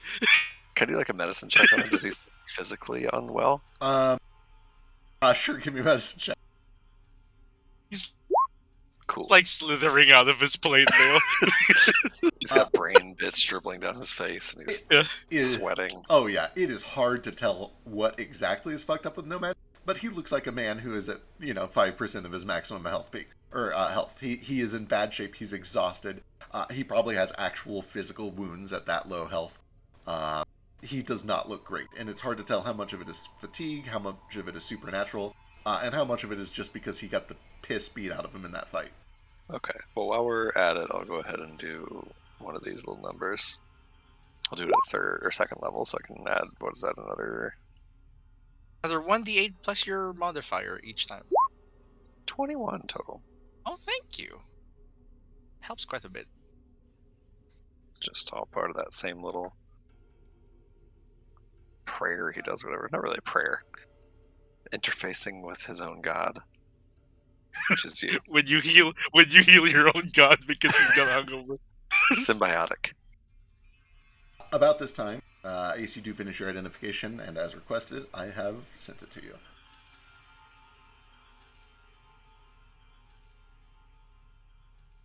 Do I wake up? It's about that time that Gale wakes up, too, from his short rest nap. Well, I guess everybody fixed it without me, so I'll. Well, I wouldn't call it all the way fixed. He Guess looks at prepping Nomad these like, spells was a waste of time. They'll I just go don't- sleep. Don't know where you got that. I'm just laying on the ground groaning. I was going to say, Nomad still looks miserable. Alright, fine, I'll spend the mana. You don't have to if you do not wish to. Maybe Right. solutions will come later. Well, this is a temporary fix, anyways. I'm gonna go over and I'm just gonna flick Nomad in the forehead and take his headache away with a spell that I never prepare because it's exceedingly niche. Ooh. That's like your MO. Ooh. Oh my gosh. so good. Oh. How long excellent. is duration? Yeah, how long does that last? Only an hour. Hour is great. But- Yeah, that is great. It'll at least give us a little time. Nomad, as you feel Gale's magic begin to seep into your mind, the voices, even the ones that were indistinct, the ones that express themselves more as feelings and emotions than actual words, quiet a little. You have some peace, you have some clarity. The voices that do break through are kinder to you. They are encouraging. They understand that what you're doing is ultimately for their own good. You feel better. You can tell that this is temporary, that this is magic that is helping you cope. But at the very least, you feel stable. You can stand up, you can walk, you can theoretically cast a spell, although I know you're very low on mana. You feel functional, at least, for the time being. Thank you. The silence. I haven't heard that silence in such a long time. We should get out of here. I think that's a good idea. I wouldn't Speaking say of- out of here. Do you mean through that portal? The gate. Yeah. No. Well, So I what's- want to go look in there. What's in there? That's just where we came from, ain't it? It is, but I don't know. Did it change? Well, first off, I think my mom was like in there, so I kind of like, hey. We should And then check also on like it. there's a city in there, and I Yeah, there feel was, like Corlin might be locked up in there, and I just kind of want to go check it out. Yeah, I guess you all missed what we seen in there. I saw a It bit. was fucking crazy. Ace put us on his forklift and sent us like a meteor into that thing. Speaking of which, do I feel my attunement to my forklift being gone? Oh, yeah. Like, can you feel attunements? Yeah, attunement is a very intimate and magical and spiritual process. Yeah. And you do feel when your attunement to it There, is. there was this weird spark that I felt with my forklift before the impact.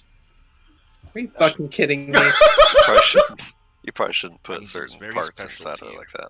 Are you sure it wasn't just gas? No, it like I don't know. I felt something. If the DM would describe it to me again, I could tell you about it. God, I don't even. Imagine the love and bond and kinship that Toto feels for Gale and vice versa, and then divide that by like 1,000.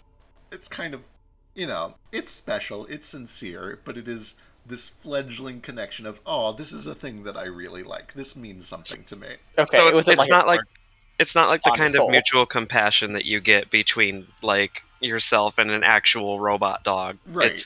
It's like kind of the mutual respect and care that you have with like your car. Oh, Or like Or you your hit Roomba. Yeah, or like Yeah. a Roomba. Or, you know, like exactly. a forklift that you like quite a lot. Exactly. It's like your favorite steak knife or your favorite pair of tongs. It's not like, If you're He's not important horny to you. for cars, maybe. if you're trying to imply to me that Gale loves Toto 1,000 times more than I love my favorite pair of tongs and my chef's knife, totally wrong. Okay, maybe not. Maybe Yeah, Did you too make? much. Did you? Maybe- Did you make your tongs? Maybe a couple dozen more times. That's but a fair 1,000? thing too. The bonds of sympathy are very subjective. Things. I will say that your tongs can't like go danger, danger. True. They can't or- tell you that they love you. They can. I If love I make you. a little voice for them while I'm cooking. I love you, They, Nordo. they click. Can It was Toto like do that? Three like clicks. Bob's I Burgers love when you. he's like every To be clear- Thanksgiving episode. I'm talking about myself, Zeke Smith, not Nordo. Or tongs your to, be, favorite. to be totally clear here. I'm telling you that I, Zeke, love my chef's knife and my favorite tongs. No, Oh yeah, I got that more part. than 1,000 times less than Gale loves Toto. I have a chef knife at work, and it's like my baby. I don't let anybody else touch it. Exactly. And if anybody else like did, or it bent and like broke, or like they bled on it, I would then murder You them. would with feel it? because Could was you feel it if precious. they died? Just like Tsukumagami, in this world, if that steak knife existed, it wouldn't have a full-on soul, but it would have a little glimpse of a spirit. And maybe if that spirit persisted long enough, it might turn into like a Tsukumagami. It might get a personality. It might literally turn into some It sort would of murder people in your a workplace. little Yeah. demon after a while. Yeah, climb across the ceiling and stab somebody in the back. Yeah, and almost Or kill, like- Great, honestly. almost kill full meme. Oh, remember how I almost had one of those be my best friend? No, I remember Almost. you trying desperately and being shut down immediately. It's okay. He paid. Did pay for it. On the subject of barely functional and how much Gale loves Toto, what is the current Gale situation? We're like 2 episodes deep now. His leg is totally fucked, right? Yeah. But Toto is good? Toto's totally fine. Yeah. Okay. I mean, totally fine is a little subjective since he's currently still possessed by Mr. White. Well, right. That's Um, normal. But he's functional and he is in good health. If you Uh, if you cast protection from evil and good on Toto, I was would just Mr. about White's to ask soul that. just die? Like, where would it go if it came out of him? We probably just find like Draco Lich at that point. So Dragon Ghost. The fear is real because it'll either go into Elbrot mind to this thing. or it'll go into me, and I don't want that. Yeah, we are pretty close to an Elbrot Mind. It would probably just get sucked up by the Elbrot Mind. So my forklift died. So I'm going to attune to this. Cool, Delightful. bye. And I just started tuning to it. All right. Take an hour. Yeah, attunement does take an hour, but you see that Ace pulls out this vial of blood and begins to study it carefully. So what are its What properties? is that? They'll have to find out. Well, I wanted to I already did. identify it I already did. specifically. But Then what are the already did. properties? I want to surprise you. Okay, I don't very much like surprises. In case you haven't noticed, but I'll enjoy them from you. He does It'll also be have really. the bowl, which is unidentified still. Oh, Yeah. I'll identify that while you're doing that if you wish, but we have to figure out whether we're going through this portal or not. well, I am. I think we should. Me and Ace, when we showed up there, we was in some sort of little town or something, a I mean, city of some sort. And we think about it rushed this right way. past it, but there could be Not just something there to this, see. but there's a specific wall that prevents mind flayers and the like going through, protecting the portal there. Why is that? I think it's You- worth looking into. It's the thing is, it's still a wall. It Yeah, keeps a out wall that- everything. A wall that they bred a specific creature to get through. Well, yeah. I think the material Benoism wasn't specifically made to thwart my kind. It was just, it has special properties, and this just happens to be one of the properties. There's The most also- important one is that it can make still stones move, the big ones. There's well- also the fact that I am not actually aware of, but which the metaverse is, which is that near Little Vision there was that Illithid what escaped with a golden artifact, and he That's was the one. inside this place, right? So we ought to go figure out where he Yeah, is. we Oh, should. yeah. there's also those souls I saw through Ace's eyes that became like Samson Tomarello. I would like to Yeah. save them if Actually, possible. yeah, everybody should fix those guys. I kind of Great. assumed that Illithid that escaped was Nomad from the past. Now, didn't that all just happen? When Yeah, those was that visions- me? Well, yeah. Does it look like me? Yeah, but because of time shenanigans, that was him, and now he has completed his loop. Nomad, you would get the sense that the visions you just experienced were the last moments of Legion's life. Probably the last Okay. few hours leading up to this. Gotcha. No, those happened just a few hours All ago. Illithid don't look alike, Gale. And, It's pretty racist. and although most Illithid kind do of look do. very similar, Nomad being an Illithid, you would be able to make out that, like, it's missing some of the cuttlefish markings that none of them look Yeah. like you, is what I'm saying. Look at this. I'm slightly mutated. Yeah. Also, like his tentacles are thinner at the top. Okay, I just think it would have been cool to have a time traveling arc. It's fine. Oh my god. Me Time too, travel. don't worry. Mhm. Save it for next Let's campaign. I'm playing let's a add motorist. that convolution to this time travel. Well, we still have the Feywild. We can It's- still do a time traveling. We arc. could. We It's could. fine. I have a strict out of character, no jumping through portals policy. But But sure, let's go because I mean, Nah, I've it been is. through once. if you want to stay here and miss out and fix your Well, leg, like- Yeah, man. maybe we just argue about it for a few hours and then only 4 of us go in and 4 of us stay out. Right, I'm but going. like if we go through when you guys were there, how did you guys get back? Well, I assume that there's going to be another portal downtown. Well, we killed Legion and then we just showed up So here. We just kind of, Right. I think, just I kind will. of. Oh, I would send my familiar through to find out, but See, he's I on could- vacation again. I can try if you want. Although maybe somebody that's got better magic than me ought to be the one to try it, I suppose. Maybe somebody just stick their head through. I'll do it. I'll stick my head through. The 4 silver pools can bring us back. Ace, So that was while the pink field was active. Ace, do you stick your head through? I'm going to do it. You disappear. Oh, jeez. I'll go in after. And Alright. Can I Leave him see? alone. Can I see Yeah, through like- his eyes? Can I fit through this? You find, thankfully, that all you have to do is, like, touch it and your whole body disappears. Ugh. You do find yourself, as you expect, those of you who touch it,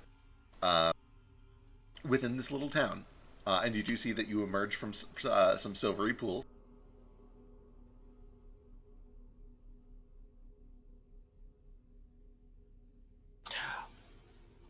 where's the temple? I ask a random passerby. Are there random passerbyers? Can I look around for a second? There were some people who were standing here looking at the sky, muttering. As Oh you- yeah, I forgot about that. Yeah.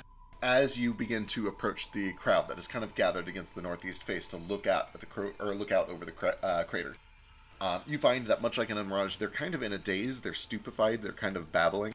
But unlike that, you get clear signs that they are alive. They have minor reactions to you. God. Somebody give me Yeah, if they're still. Arcana or investigation, I guess. They're alive, but they're Can I bad. do They're being weird. medicine? Sure, medicine's fine. Who all goes through? Let's just roll ones tonight. That's what we'll do. Ones Yeah. all day. Any number of you that want to go through and would go through can go through. Sure. Yeah. If Ace goes through, Nomad goes through. Alright. That's basic thing. I So- go through. And if you're doing a medicine check, I'll help you. Okay, thanks. Uh, Yeah, Norda just kind of walks up to the closest one. Given that it seems kind of like the Unmirage thing, I kind of just look for similarities and differences to what's going on with that. Even with the 12, you're able to tell that it's at least a little That's different. They have biological reactions. Their eyes are darting all over the place instead of transfixed in one location. But you're unable to tell exactly what happens. Ace, as you get closer, one of the first things you notice with the 27 is that as Norda walks farther and farther from you, he feels a stronger pull towards the Elbrot mind, and you're able to very quickly deduce with the 26.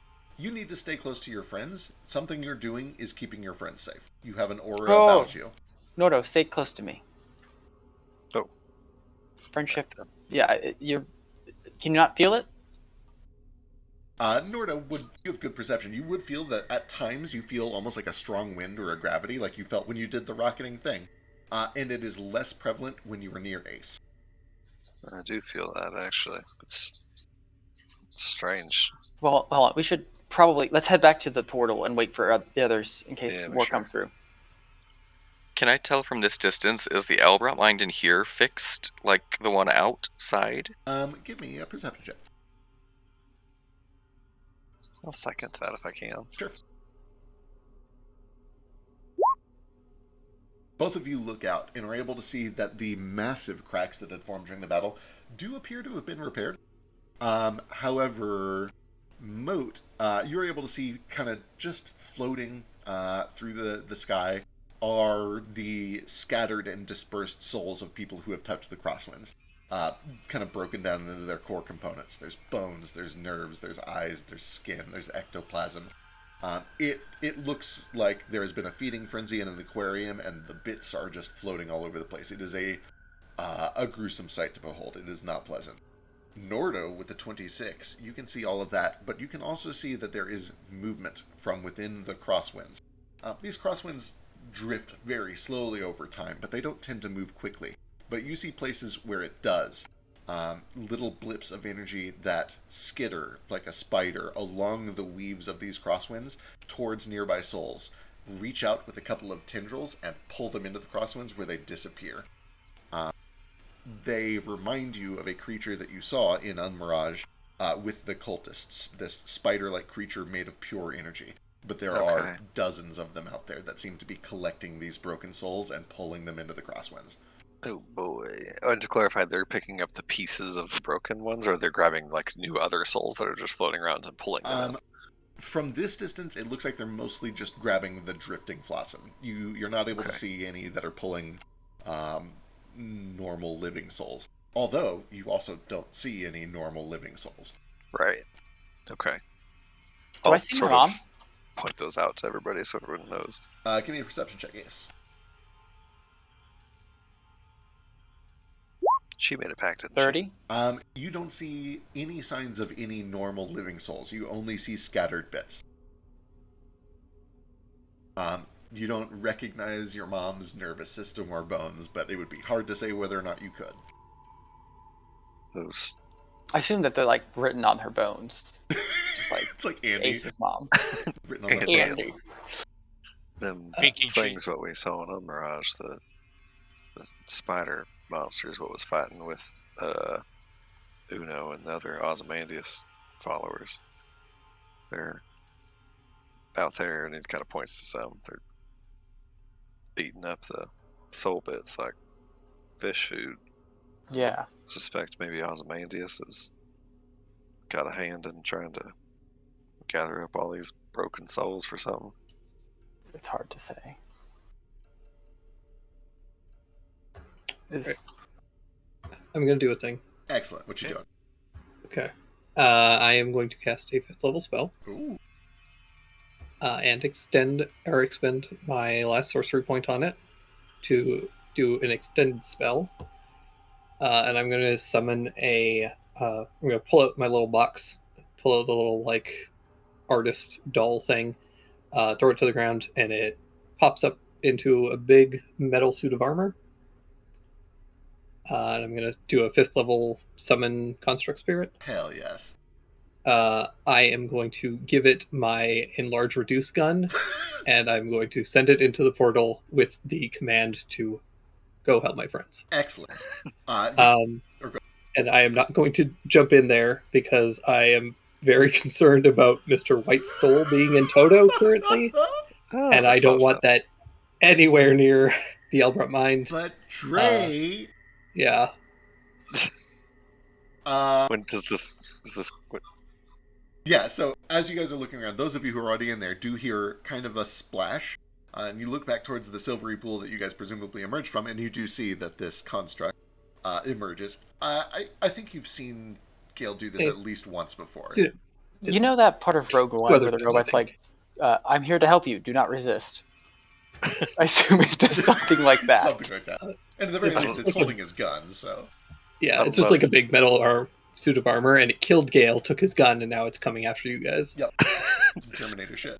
I don't know if this thing can even talk, but Norda I'm looks from at the it and future. is like, was Gale not coming?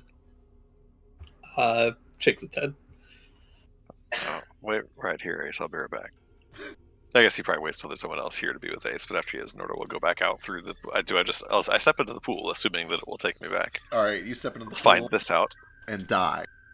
No, you do find that as soon as your foot touches the silvery mercury, your entire body is pulled in as kind of just an elegant and graceful whoop, and you reemerge on the other side, standing next to Gale at the portal. Okay. You staying out here, little dragon? Wow, I'm kind of worried about Mr. White's soul being in Toto and getting it anywhere near that Elbrot mind. Oh yeah, I guess that's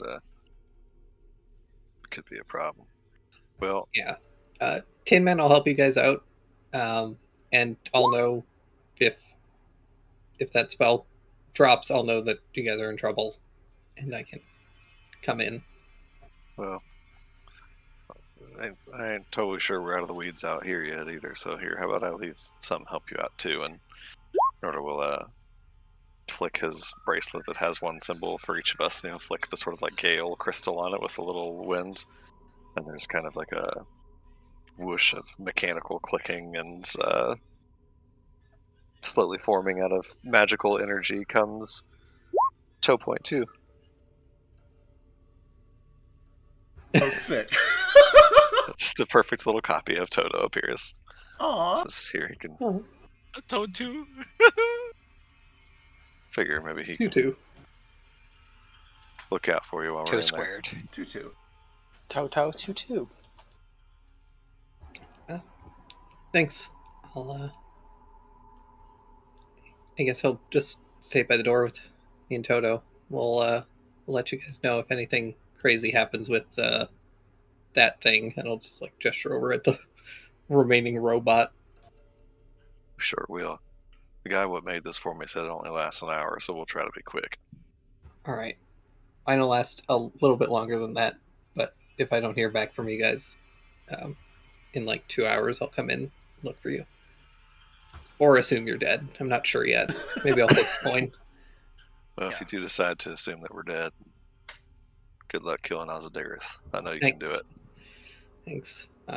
If you guys need it, you can ask Tin Man for that gun, and it can be used to enlarge or reduce people. Oh, Or objects. Objects are really fun. if I just tell him to do it, he'll do it. Yeah. That's good Or you to can do it know. yourself, too. I wouldn't try to use that fancy machine. I'd probably hurt somebody. I trust Tin Man, though. We'll be back. Good luck.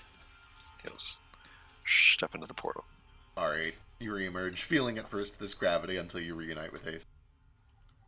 Ace Flick is will waiting go by the through pool. too, but I'm currently dying, so I'm gonna lay down. I'm Sure thing. listening, but Yeah, I hope you Good feel luck. better.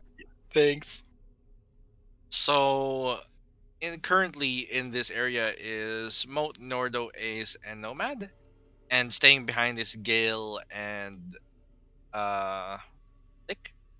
Then Vasu, that I think, is coming Vasu? in too. I believe Flick Also said he coming in? is coming in with you guys. He just, out of Hey. character, has COVID and needs to die for a little Gotcha. while. Gotcha. Flick's coming in. COVID is so last year. Honestly, COVID is over. So last season. That's never going to happen, Gretchen. Gretchen, stop trying to make fetch happen. Anthrax is coming back. So retro. It's monkey. All right. Does there look like there's like a temple around here? Give me a perception. You've already done a perception check. It's 30. My minimum is 30. It was very good. Looking around here, you do see that there is a building that looks like a kind of a temple to the north here.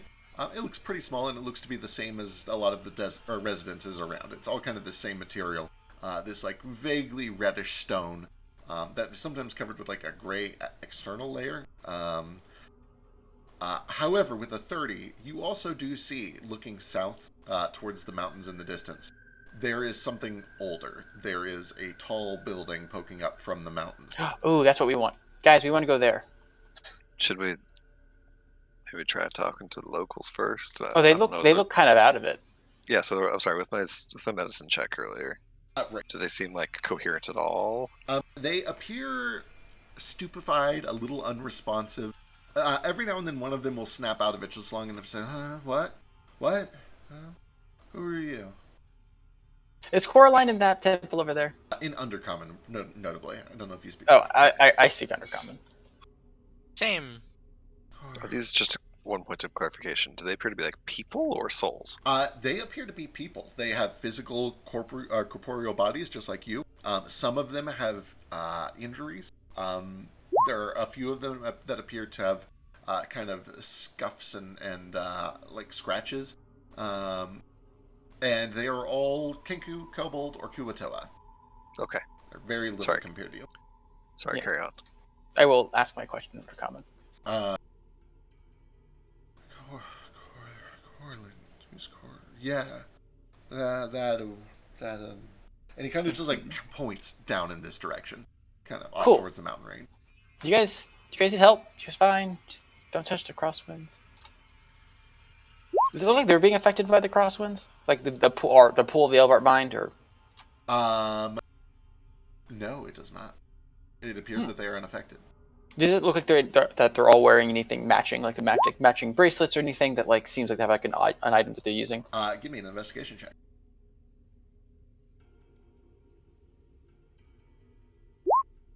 My minimum is 24. Looking them over, there is not anything that all of them have, but there are signs that are prevalent amongst many of them. A few of them have they're wearing an amulet that have the silver image of a raven with its eyes covered by its wings. And with a 20, a couple of them, you turn the amulet around and you do see that an undercommon is etched the Corlin excavation team. Interesting. Ho Ho ho. ho. Well, guys, let's just stick. Let's all just stick close together.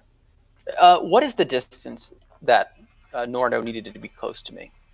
As long as he's within about 30 feet of you, he seems to be okay. And it's the same for everyone else? Yeah, everybody else seems to suffer about the same. So,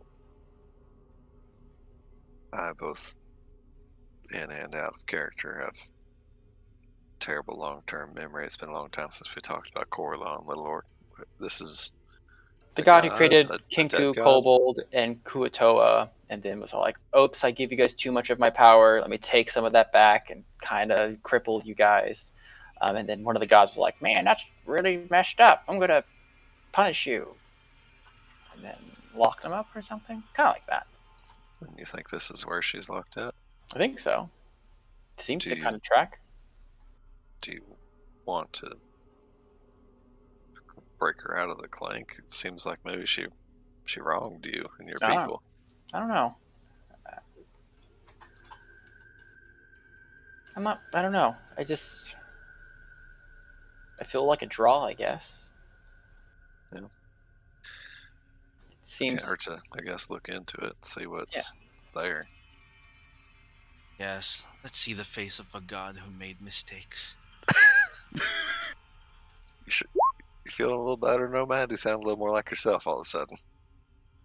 That thing Gale did really helps. Also, after you finish identifying, do you mind if I hold on to it? Which? The God's blood? Sure. Did you identify that? He was If going. Ace let me. Yeah.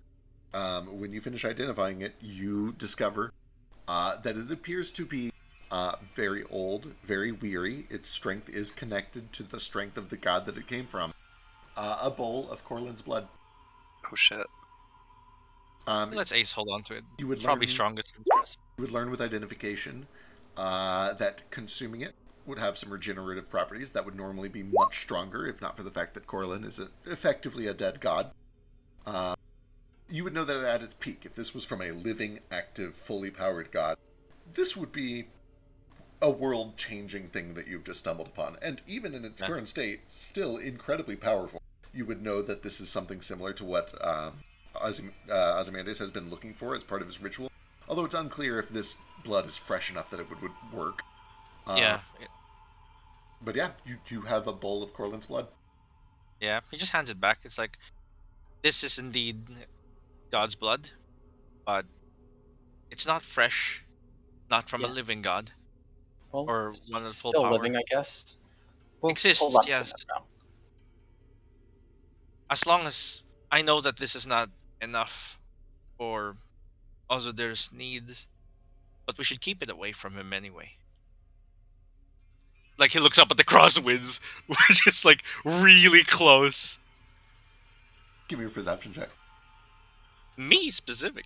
No, he's just looking at it for like dramatic effect. But okay, I will give you a perception check.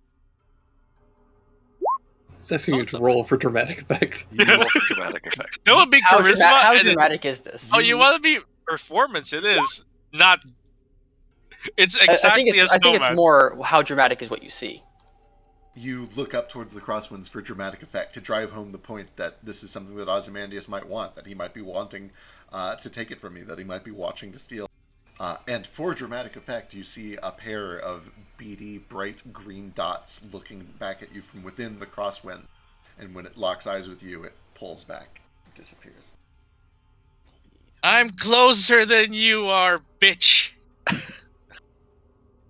Is there, Sorry. think there's anything we can do for them? And he kind of, looking up for dramatic effect with you, looks at all the ripped up souls Well, being what eaten by did we have- spider monsters. It is a little late for them, I think.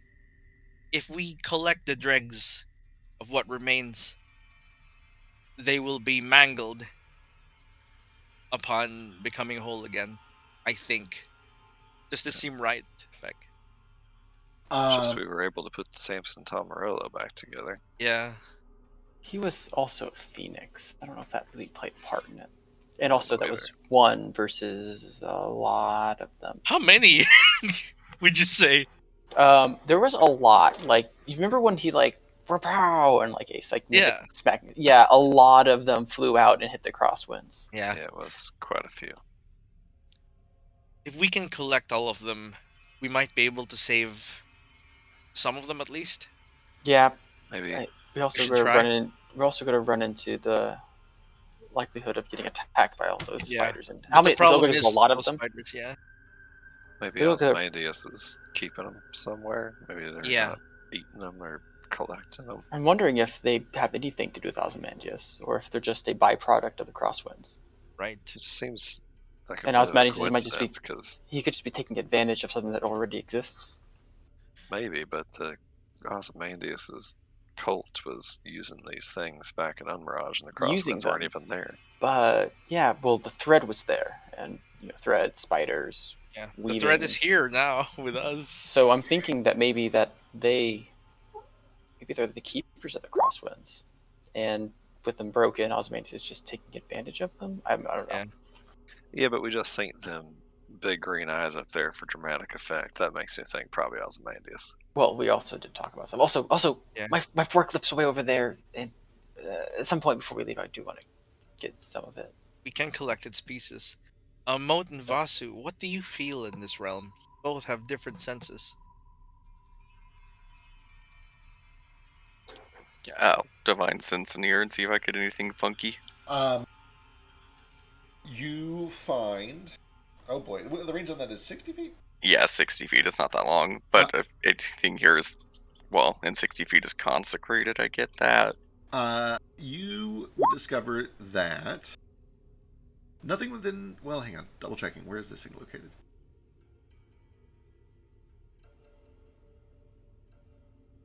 Yeah, nothing within 60 feet of you is consecrated here, except for the corner of this little temple up here. You can tell that this probably is an actual temple and actually is consecrated. The people, you kind of make sure that you've got a couple of the people in the mix. They don't appear to be anything unusual. They don't ring up a celestial or fiend or anything like that. The Crosswinds don't ring up as any of them. Yeah, nothing unusual divine sense that you wouldn't expect. And then Ace, you do your humanoid ping. And you detect a number of pings from the Kobold, Kuatoa, and Kenku around you, and from your party member. You sense that they are actually humanoids that, are apparently real people. And you sense one additional humanoid to the southeast, about half a mile. Do I sense an Hell with aberration? it. You would also sense that humanoid ping has some aberrant qualities too. Yep. That Is one it might kind of be- like? Is it kind of like Nomad? Yep, very much like Nomad. Oh boy, we have things to do. Best go get to fucking. Yeah. The temple will remain here for a while. That person might leave. Wait, you said it was which direction were they? To the southeast, about half a mile. So at the temple that we're going to. Seems reasonable. Oh. Yep. Oh, cool. We can just go there. I love it when our I goals love align. it when a side quest matches up with a main quest. You know. Moat, what's up? Okay, kind of weird question. We may have covered it already. The spirits walking around here, how are they like dressed in terms of like, do they? Boy, how do I want to ask this? Do they look like they're from a different time period? I love this. Give me a history check. I'll help you if you wish. Can you do it with my assistance? Or I can help you. Actually, this fits very well with our anthropology background. It does, yeah. Sure, I'll do it with advantage. And I'll do it for you, Mo. Let's see. Let's look at their clothes together, Ace. 36. Thank you, Ace. I just had to know. Even to Moat. Yes, it looks like you walked into like a Ren fair or something like that. Our version of a Yeah, yeah. Everyone here is dressed in a very old-fashioned manner. The clothing is like nothing that you've really ever seen up top. It's bizarre because when you pull up the ancient advanced society trope, old-fashioned clothes are actually new-fashioned clothes, and what you guys are wearing are the old-fashioned clothes. But yes, it looks like different clothes from a long bygone time. Nomad would know that it lines up with some of the things that you found. Like the ruins that have been found in the Dwarf Giant Hills from this past society, some of the stuff that Mick Eckhart had in his collection. It appears to be ancient. It appears that these people are wearing ancient clothing. Would it match Like the like the robes we found in the observatory. Yes, yeah. would they match the people who made like the SDR? Yeah, it seems to be from about that time period, yeah. Hmm. These are presumably people who were alive at the time of the war, at the time of the Cataclysm. But they're people. They're not souls. Seems to be the They're case. just people. Yeah, it makes me wonder if time is weird here. We should probably hurry then. Yeah, we don't know the rules of this plane, and if staying here, we might become like them. It seems like they built this temple at least, right? It can't be. It just didn't exist here before. I'm gonna step in the pool real quick. Sure. You pop back out and see Gale on the other side. Hey, little dragon, how long were we gone? Like 3 days. You guys all right? Wait, was it? You see Tutu next to him. Hey, Totu's still here. That was a good joke, little dragon. This is important though. How long was we gone? Like 5 seconds. That's good. Everything's fine in there. We're just trying to figure out if there's time fuckery. Okay. We'll be right back. Do you want me to start like counting? Yeah, you know what? Count to 10 real quick. Okay. I'm gonna come back out. Okay. I'm gonna go in, then I'm gonna count to 10. All right. Oh God, can he get to 10? 1. Did you guys watch the? They have enough fingers. Did you watch the Make Some Noise last night? The 3 guys. Oh, that yeah. were counting out The in years count. and don't know how to count. That was so good. That's what Nordo does after. Well, hold on, let's see here. I'm just rolling for this. This is stupid.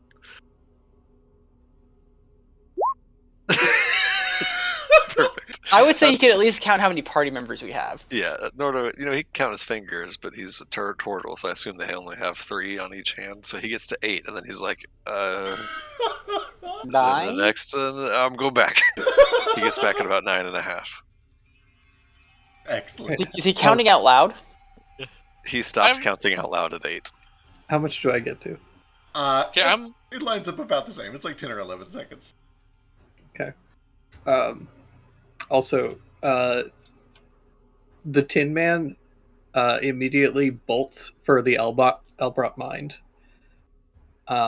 Drops the gun and is disintegrated. Oh, shit. And then Gale jumps in and is like, "All right, I can only concentrate on one spell." Oh, So, yeah, I couldn't actually have the construct spirit, so I'll have to go in instead. That's fine. I will refund it if you wouldn't have been able to cast it. That's fine. Yeah, I forgot that intellect fortress is Oh, goddamn Concentration. concentration It for some is. reason. that's why it's How niche. outrageous! Yeah. Yeah, that's why this is why I never prepared that spell, Yeah, because what it's an- shit. Because it's What an fucking absolute outrage. terrible. Yeah. So, anyways, Well, glad you're coming with us. What number did you get to? I got to about 9.5. And that's one after 8, right? Well, it's 1.5 after 8, but yeah.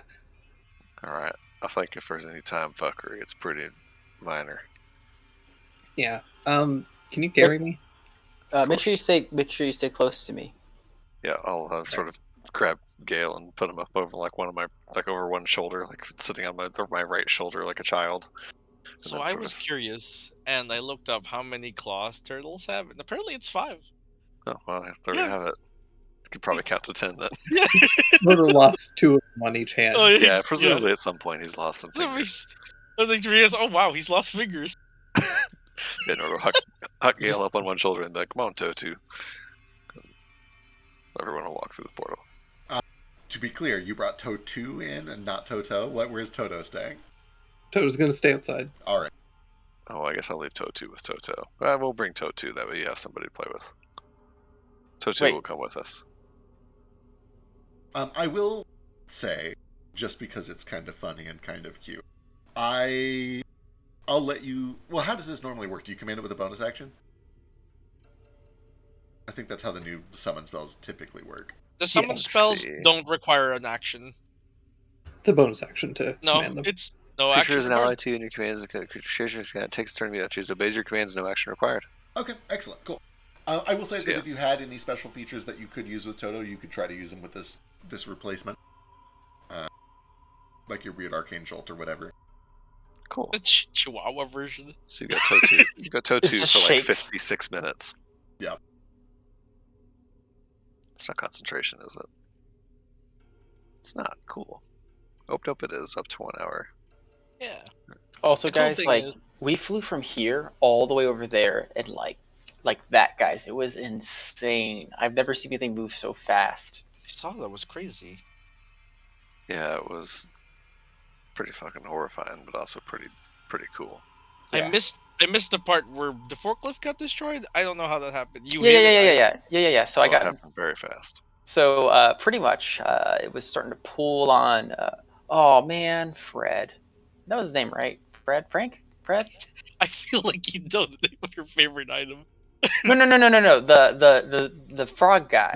Oh yeah, Oh, that guy's sure. totally toast. Yeah. now, isn't He was being tugged on by the Albert Mind, and I was like, I could just put my forklift in neutral, and then it just like went, Yeah. like blasted Jeffrey. off. Yeah, Jeffrey's, Oh, Jeffrey. Jeffrey's dead as fuck. Jeffrey, he's gone. He got pulled. He to was Albert already Mind. dead. He's in the Yeah, elbow yeah. line. That's fine. That's not so bad, honestly. But it was Really phoned it in on that name. Jeffrey.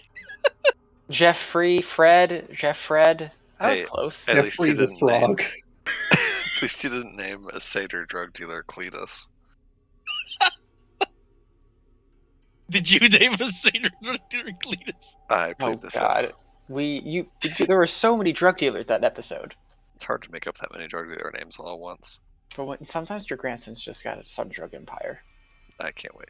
I Anyway, just, after hearing, my life will never be the same after Garbanzo Bugless, and I'll never come up with a good name ever again. I don't know what that name is, but it's fucking brilliant. The best part is that it's for a bug man. Garbanzo's such a strong name. Yeah, really is. Garbanzo.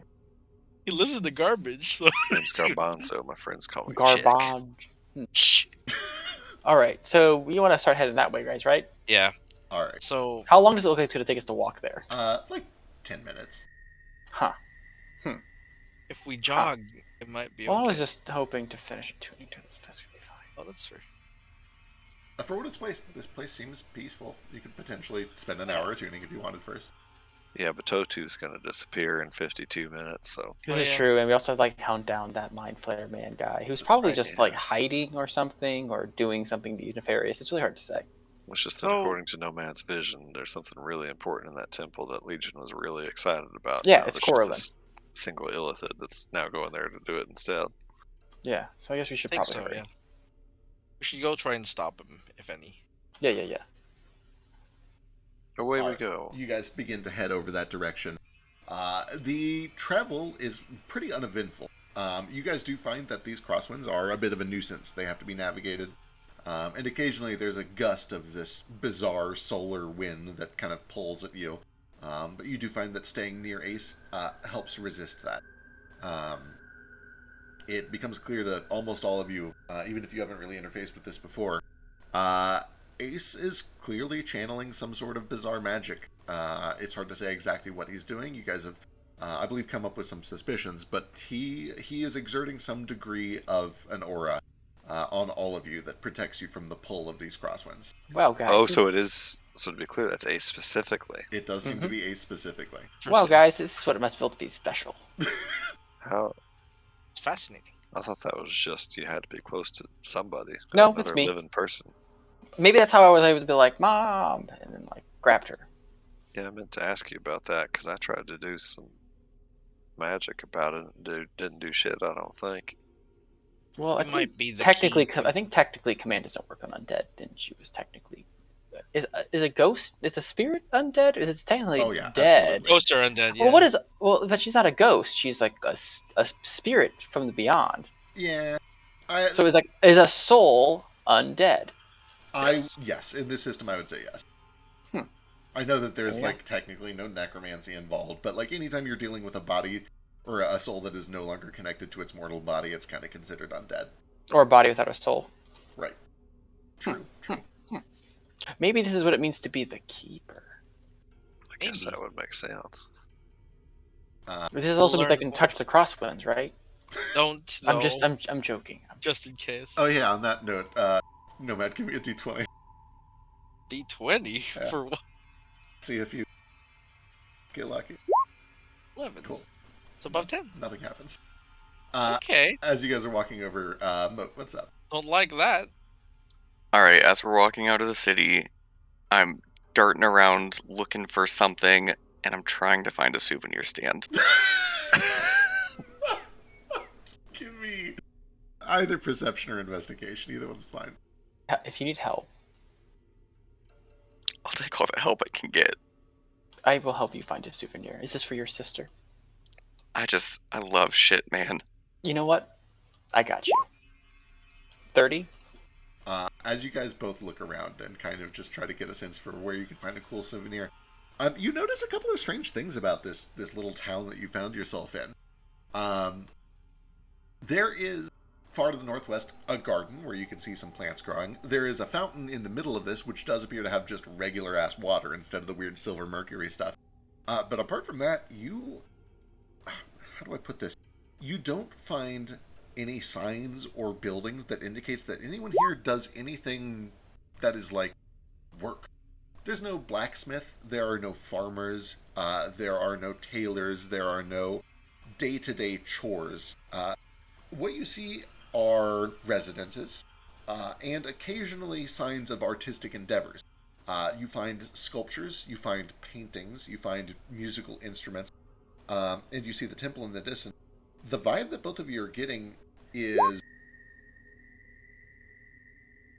this is a place where no work needs to be done, where you are automatically alive and well, and you have all the time to do whatever you want, to do creative pursuits.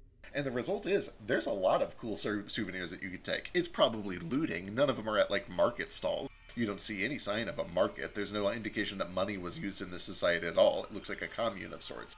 But you certainly do see that, like, in the front yard of one of these things, there is a table, and on that table there's just a row of, like, 30 or 40 stone sculptures, most of which are either religious symbols or statues of little Kuatoa or Kenku or Kobold.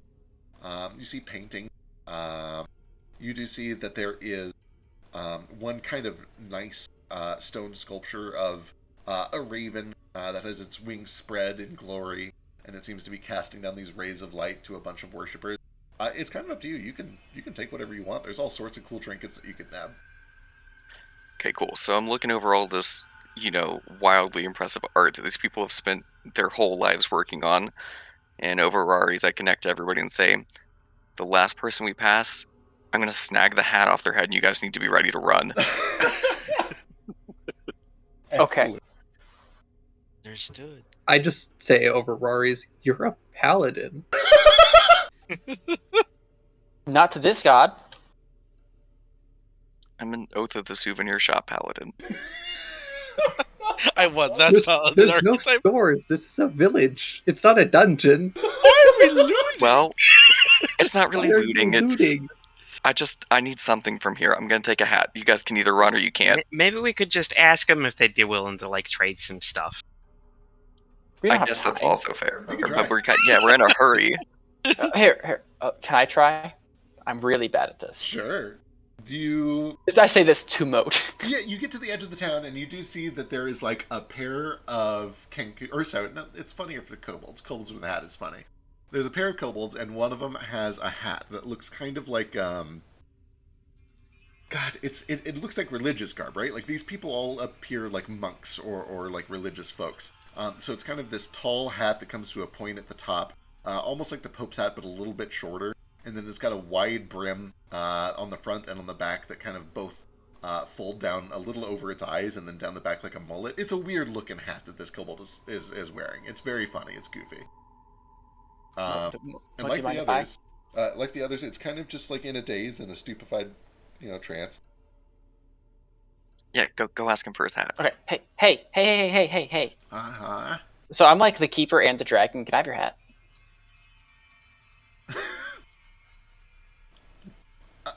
The keeper. Dragon. Yeah. I don't know. What do you want it for? Souvenir. We're also gonna go see Corlin and just be like, hey, what's up?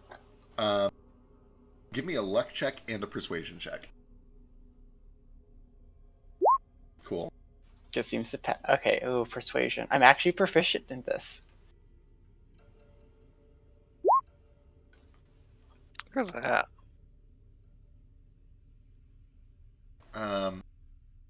There is a long period where it seems that he just snaps back into whatever stupor or confusion has taken hold of him.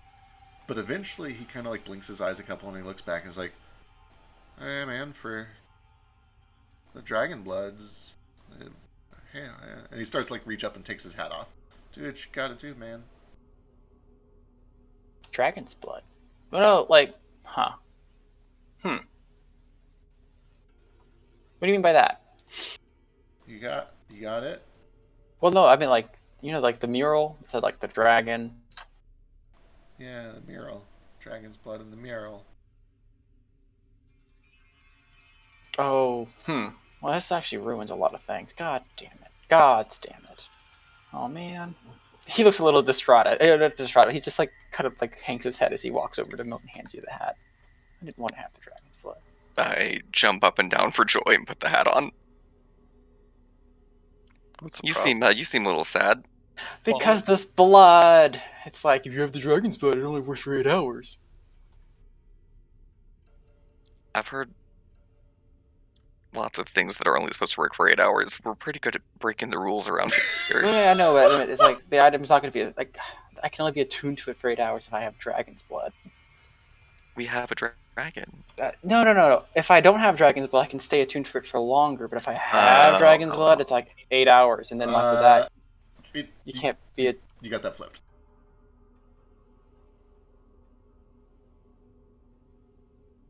It says. Oh, okay, Yeah. okay. Never mind. There you go. I'm unsad again. I'm very That was pleased to sorted hear that that you're unsad. Oh, never mind, guys. Continue. Ha ha ha. All right. You have a hat. Ace, what you doing as you guys continue towards the tower? Well, oh yeah. So as we've been going through this, and even when we were dealing with good old Tom, the crosswinds. When we got close to a crosswind, did we feel an effect from it? Absolutely. You felt yourself being drawn towards it as if by a strong gravitational force. Didn't Flick Okay. lose his feeling Nearly for a did. bit? Yep, I think he lost feeling for like a week. Did I also feel that? Less so, but yes. Okay. Okay. Onward. All right. As you guys continue, you eventually find yourself approaching the foot of this gray mountain. You can see that even on this side of the tower, there are a couple of trees that have popped up. They look swampy, tall, thick trunks, this dark green leafage, vines that hang down. You can practically smell the kind of there's no better word than moist, and I hate it because it's a terrible word, but just the stench of swamp, of jungle. Damp? You want to go say damp? Sure, why not? We'll go with damp. Also, other footprints from our Illithid friend. Negative. You can give me a survival check if you want, but you would know that Illithid typically don't leave footprints. True, but they were my favorite enemy, so I'm great at tracking them. True. It touched down every so often. Also, they might brush up against stuff. You see no signs of footprints whatsoever. However, with the 27, about halfway through your journey, you see a single drop of this kind of blue-tinted purpley blood. And then, like, a couple 100 feet later, you see another drop.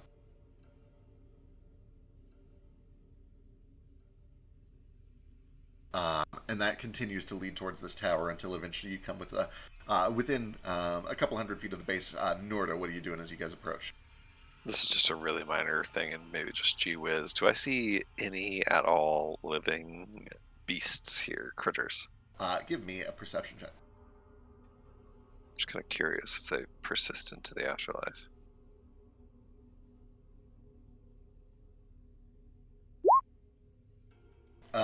With a 13, negative. No signs of bugs, no signs of birds. This place feels hollow and utterly devoid of life.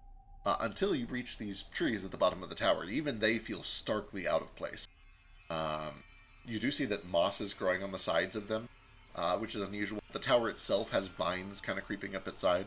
But given how sterile everything else is around here, that feels anomalous to you. Okay.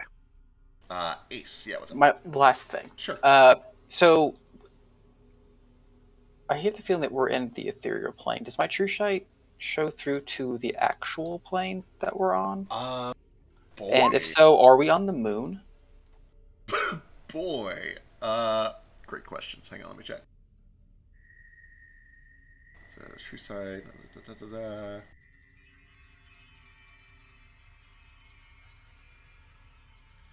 I know that lets you. I know that sight lets you see into the ethereal plane, but I don't know if it lets you see out. Right. the ethereal plane. I guess don't- also, like, does it look like the moon's? The moon's like.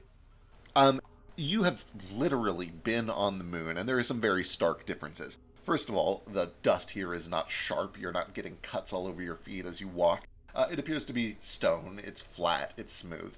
There are no stars in the sky. There is only these crosswinds. There's no...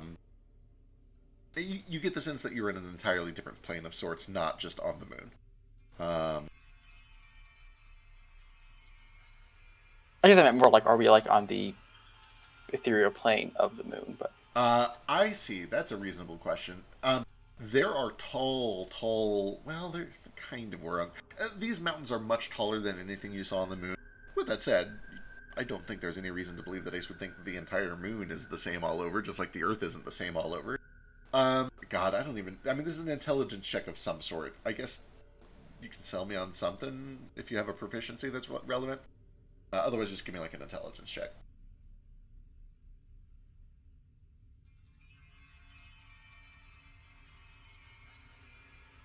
I can't think of anything that would be relevant. Right. Proficient or no? I don't think so, unless you've got something for it. My eyes. My eyes. It's really hard to tell for certain. This doesn't look anything like the moon that you've been on. Okay, that was the last thing. Cool. With that, you guys begin to approach the base of this tower. Ace, presumably doing one or two more pings as you approach, can tell that you're getting closer to this humanoid, that they don't seem to be moving. And when you get to the bottom of the gate, you can see that this tower kind of works like there's a word for it. The gatehouse of a wall. There is a big door that you push through, and then there's a chamber on the inside, presumably, and then another door at the back side. And you can see that it's kind of hollow and open above that, so theoretically you could just like fly over it if you had a fly speed, or you can just push through the door and go in that way. However, you do see that above the tower, and kind of almost acting like a bird cage, there is this fine filament, this shimmering layer of a magical bubble. It is very clear to you that this is some sort of a large dome that encapsulates this area. And you can see that the crosswinds are attracted to that dome. They crawl across its surface like electricity over a mesh net. In other words, it would be... this was presumably created as a place to contain something. And you get the sense that you're not just going to be able to fly through that dome without running into some problem. The least of which is the crosswinds that have accumulated on it. However, you do see that the front door of this tower is cracked open. Not like broken, but just like still swung open. Okay, I'll activate my little dark orb and I'll go peek through that. Alright. Give me a stealth check.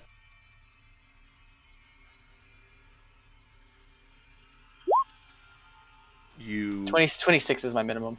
Excellent.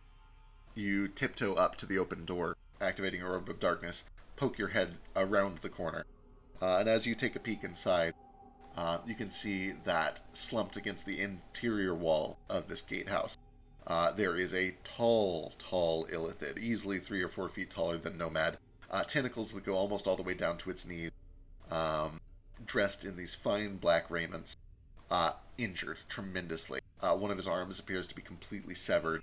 He is soaked in blood that has had time to pool up where he now lays. No longer just little drips, but now an entire kind of splatter that drips down the wall and then to the floor where he's slumped.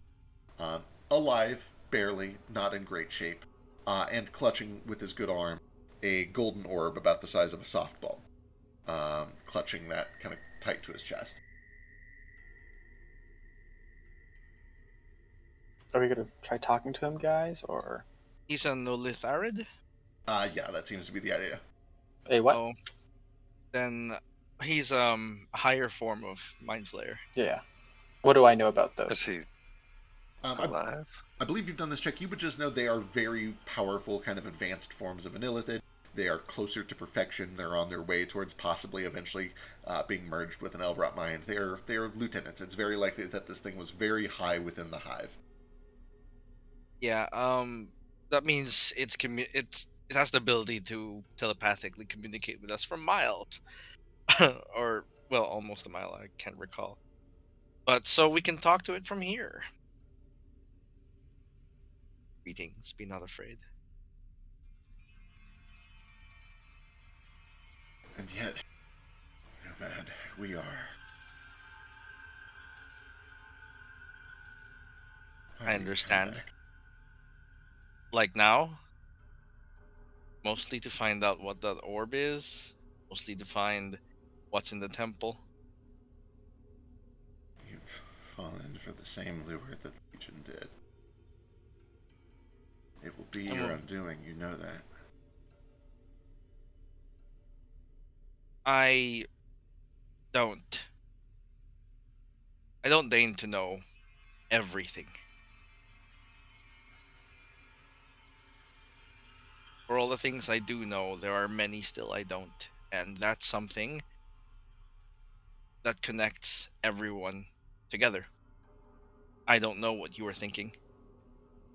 Enlighten me.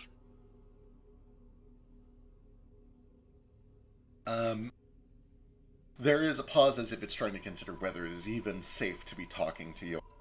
And eventually, it responds, "We were perfect. Everything was perfect. We had everything that we could have ever needed. And this place has turned us into monsters."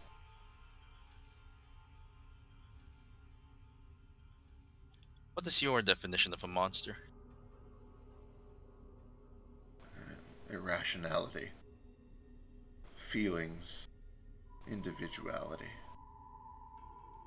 putting oneself before that of its species, of its family, putting I before we.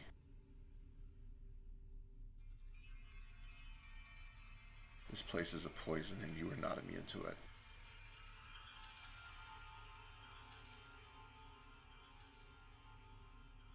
Truly nothing is immune to change.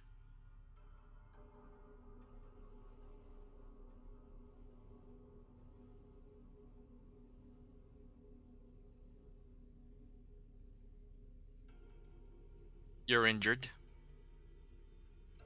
I can tell you're not long.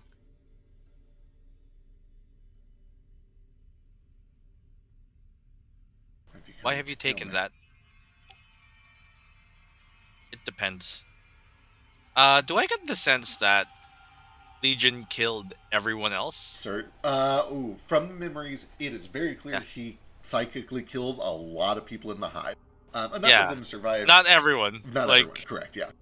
But everyone in the hive. They disconnected him, and you would know from your memories that he disconnected at the moment that he ripped this golden orb out of the machine. Okay.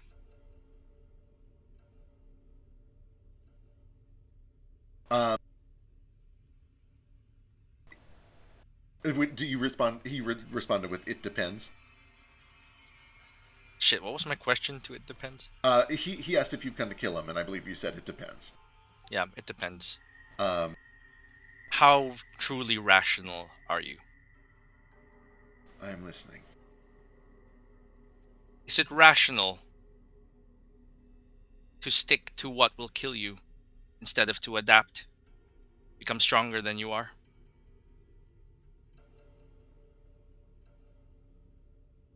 Is it rational to stick to what will fail? What will surely end in failure?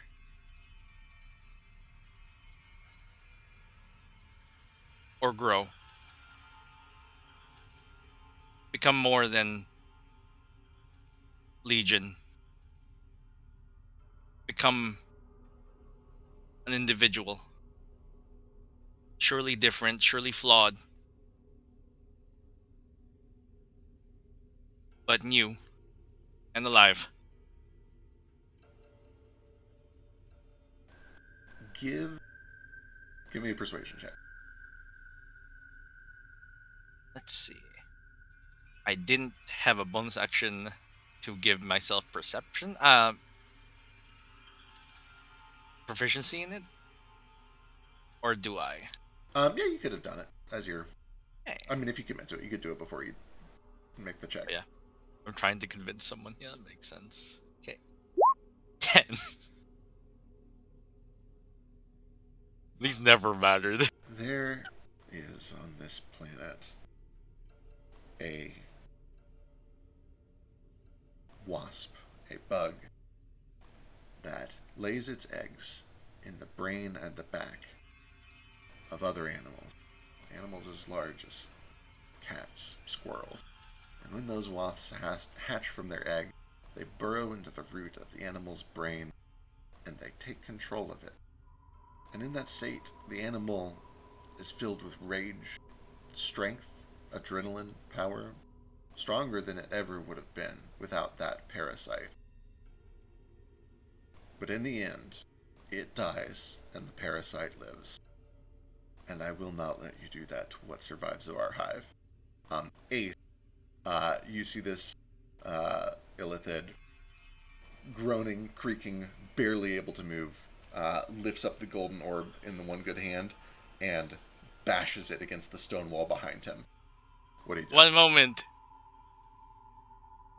If you just wanted logic, first of all, no. Because a state of mind is not a parasite. He bashes it again. Yeah. I'm gonna shoot his hand and try to get it out of his hand. Alright, give me an attack roll.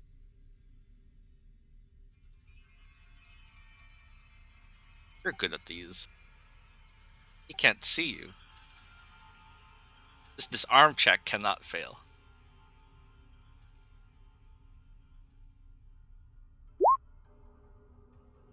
With a 99. beautiful and brilliant shot, the arrow flies to his wrist, pins it against the wall behind it. The golden orb drops and rolls away out of his reach. He does not have the strength to fight back, the strength to grab it. He groans and slumps further down. Does he look dead? He doesn't look dead, but he looks like he has no fight left in him. You've taken the last bit of adrenaline that was coursing through his veins. Okay, I'm gonna go up and I'm gonna grab it. Alright, you grab this golden orb. You see that he tries to lift some of his face tentacles to do a screech at you. He tries to muster the psionic energy to fire a blast. He doesn't have it in him. He can only watch as you grab this golden orb, which appears mostly okay. There's a scuff and a dent where it hit a couple times, but it appears functional, and you can feel the thrum of magic off of it.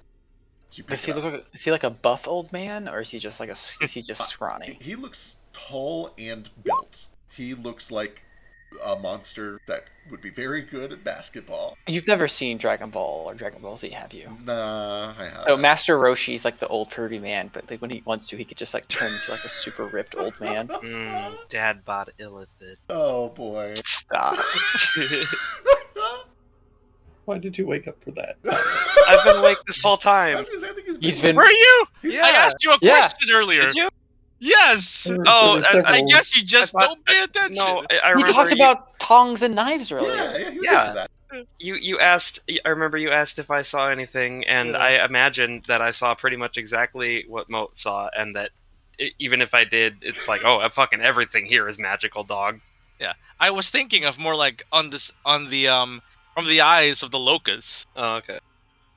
You know, your Oh. big deal thing. Does Jarl see anything cool? There is nothing here that is particularly strong with elemental energy. There we go. All right. Nothing.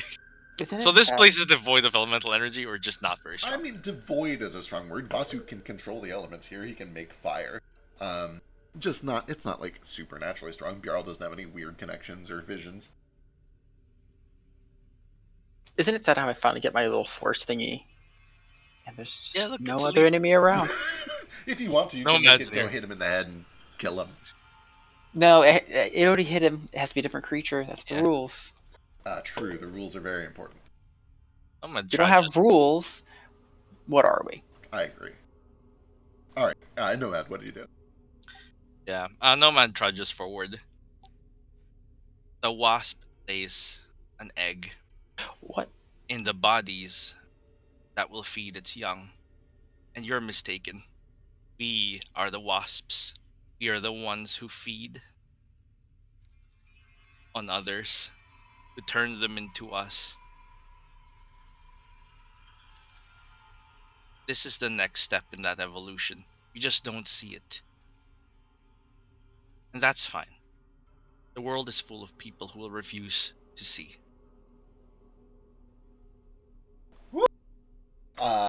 He looks up at you with barely the energy to keep his eyes awake, and you hear faintly, telepathically, I hope that you are not making a mistake. And his eyes I kind have of begin to made- drift off. Plenty, my good sir. I hope that gives you peace. Mistakes is my middle name. What does this orb look like? I don't even have a last name, Ace. Did you get He only has my a name letter. is Nomad Mistakes? Neither do I. You're like share that way. Yeah. Nomad Mistakes, and then your last name is are my middle name. Yeah. No bad mistakes. Nomad my Mistakes middle are my name. middle name. It's really Yeah. flowy. You look Or down, it's like you look down at the orb and you can see that there are bizarre etchings across its surface, which you recognize because it's your great and favorite enemy as Qualith. Qualith, yes, thank you. Don't worry. This weird, like, vibrating etching language that is kind of made by wrapping tentacles around a surface and then etching into it. It's gross. It's not great. But it appears to be of illithid design. Hard to make out exactly what it does, but it clearly is magical. It's humming with some psionic energy. oh, this is just garbage, guys. So Nomad just first thing he does is he lays this bigger illithid down, which he recognizes as a higher form of evolutionary to him, and he respects that. But he's also grown past it. He just kind of lays them to rest on its back with some dignity, and then goes back to the group and is like, I suppose that's a record or a journal. Would you like me to read it? Yeah. As you're Do you kind want of, me to, do you not want to touch it? Is it going to like cause like your mind to shatter again or something? I could try a pinky and see what happens. I meant more like, do you want me to hold it for you? Sure, I have to touch it with my tentacles anyway. It's how you. Oh, read it's like it. braille. It's like braille. it's tentacle braille. It's real gross. Yeah. Don't call it gross. It's braille. Everything about this is Clearly gross. There has been, over the course of this 3-year campaign, a concerted campaign to make Illithid hot, and I will not abide it. I will continue to do everything in my Who was power. making Illithid hot? I have seen our Discord server. I know the people that live among us. Okay. To everyone who likes Illithid that way, thank you. You're all sinners. The monster fucker core. We're here for it. Do you take this core, you touch it, you try to read it? Yes, I try to read it. I put it in my tentacle. I put on my Qualis reading sleeves, which is like glasses. Do you have like condoms for your like tentacles? More like I take them off. I have a bunch of rings on my tentacles to try and like express individuality. So I just kind of slip if them you off. like something bad happens, just don't let it happen. You know. Don't worry. The worst that could happen maybe is a power word kill on touch. Because I am for once below 100. You can give me either investigation or arcana to try to discern the nature of this orb and anything written on it real quick. Sure. I can do arcana. Blaze, help me with it. I hope it's like his diary and it's like all about his crush and stuff. You know, it's his greatest favorite enemy. I would allow him to help study some of the Qualith. I don't know if he actually reads Qualith. I highly doubt it. Don't know Qualith. Yeah. But you have studied Illithid technology as part of your greater favorite enemy thing. You can probably help a little bit. Here, I'll give you a bit of a lesson. You don't have to know how to... Well, it's hard because you need tentacles to read it. But here's the gist. He just like sticks his tongue out and like licks it. Oh my god. Oh. Like Why is it always you that rolls like the weird nat 20s for like story critical moments? I don't get it. I don't know. Fucking... Am I this alley? As you begin to study this, there is a lot of descriptive text that is written on it because this is an object that requires a lot of care and a lot of security, and it was made for a very important purpose that they would want to advertise to other Illithid. There's no reason to keep the purpose of this object secret. This object is an orb that acts as a key to the machine, to the Titan that Legion was using. And the reason that it is important is, as Legion siphons these souls, it is known to the Illithid that is a dangerous process that can have infecting, poisonous qualities. It can cause changes, it can cause the development of individuality and personality and all these things that are terribly frightening to the Illithid. So when they began this process of drawing souls into the machine and using it to siphon those into Legion, they took precautions. And one of those precautions is, when you're doing this, we cut you off from the hive. If something goes wrong, we need to be able to amputate, as they said. This orb is the link that lets him reconnect to the hive. Without this orb, he is disconnected. With this orb, he is effectively connected to the hive and able to communicate with all of it, to be part of it. In theory, if you put this orb back into the machine and then you interface with the machine, presuming that it is not destroyed, you would reconnect with the entire Illithid hive. You would become part of its consciousness once again.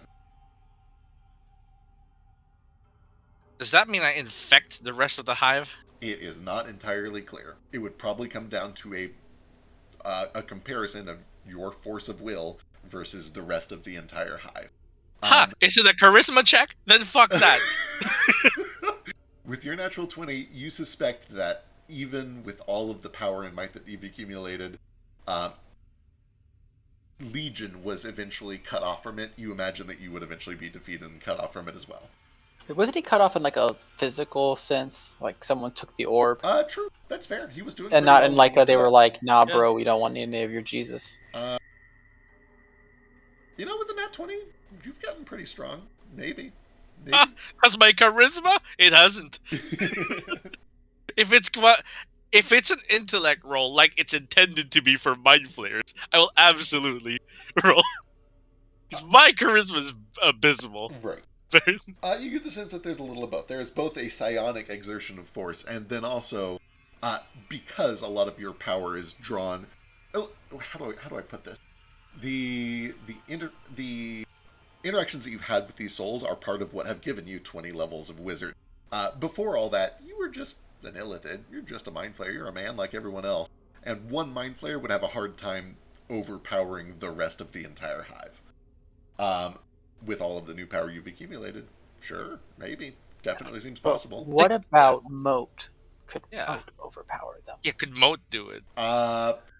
Boy, maybe. Again, that you're asking Moat to, like, using a combination of charisma and psionics overpower an entire illithid hive seems what like if it's the two of us? Boy, maybe. You could try Jaegering it. We'll Jaeger it. You, with a nat It was 20, always meant to be a Jaeger. Oh, it makes sense. with a nat 20, this All coming together. This feels like a very risky and dangerous plan unless you can find a way to become a lot more powerful. Okay. Well, speaking of which, let's take a look around this room.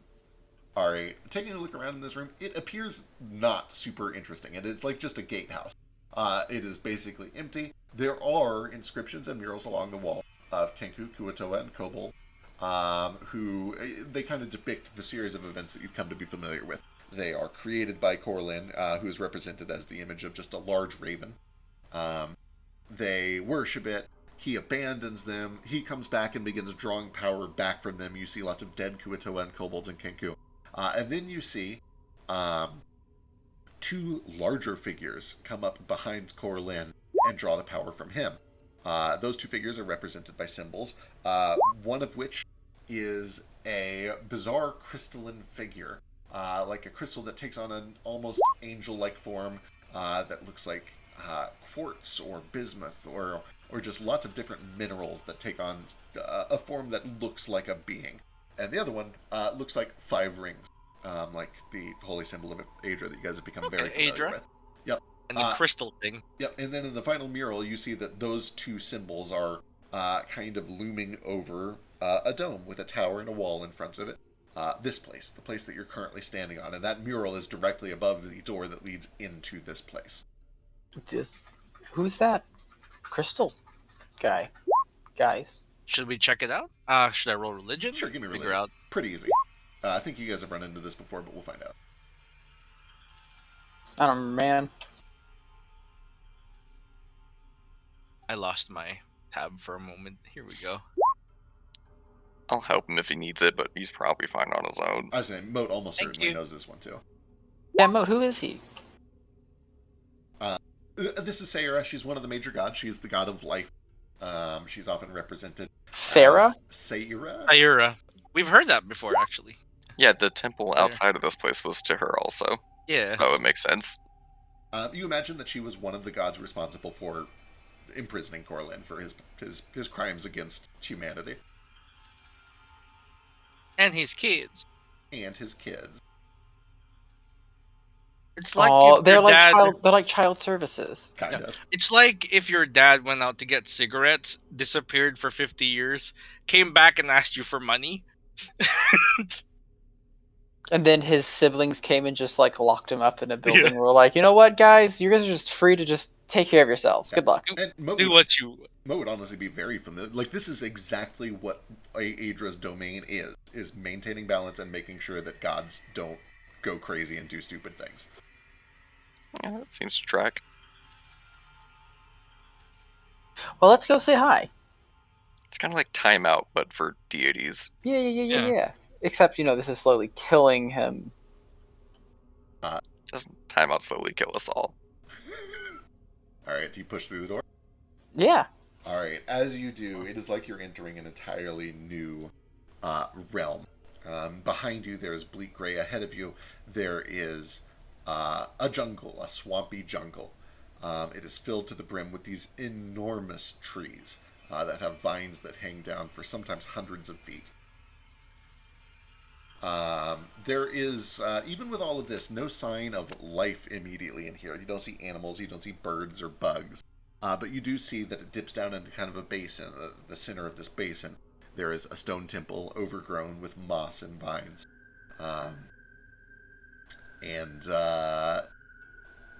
It's about, I don't know, a 6 or 7 minute walk down from this gatehouse.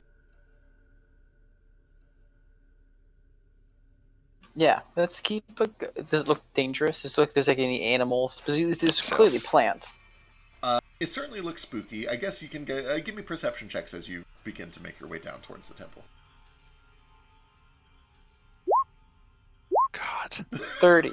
It's my third one on a perception tonight. It's okay. Your minimum's 21. Mine? Yeah, perception. You use your passive. Perception actually has like Oh. the passive thing. Right. Yeah. I mean, the idea is that if a 21 would have caught it, then you should have seen it by now anyway. Yeah. I'm with you. There is an alarming lack of motion, a lack of life as you begin to make your way down towards this temple. You kind of have to eventually start climbing over felled logs. There are places where you have to be careful not to slip on moss that has grown over the stone surface. As you get deeper in, the tree cover grows thicker and thicker until it blocks out even the green lights of the crosswinds that loom over this place, kept at bay by this cage of force that has been made. There, double checking.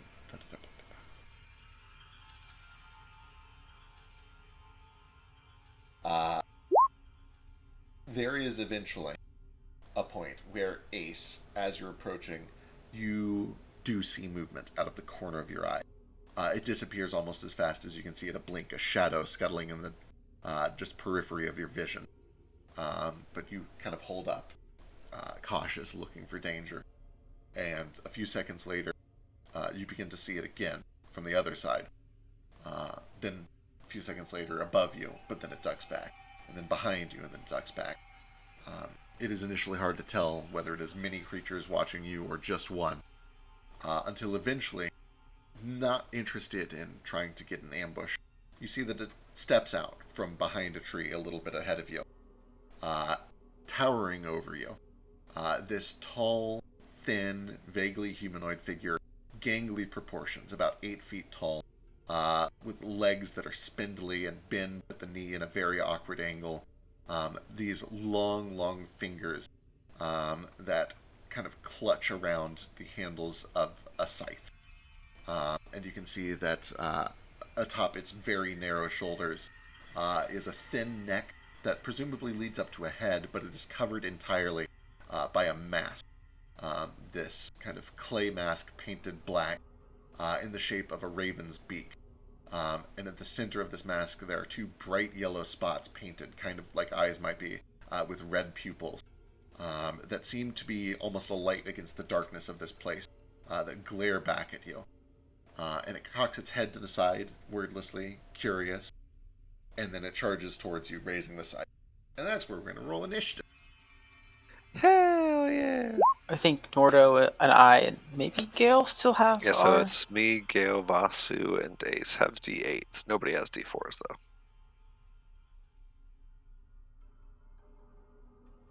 Oh, God. Oh no. Oh, it's not Oh, real. God. Just a second. Oh, Where'd the lights go? The lights turned off.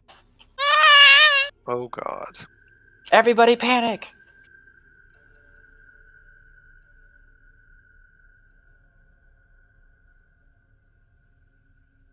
If someone touches you, I swear it's not me.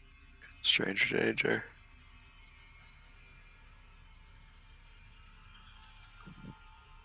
Uh-oh. A craven. Scaredy cat. Which direction are we coming from? We'll say you guys were going from south to north.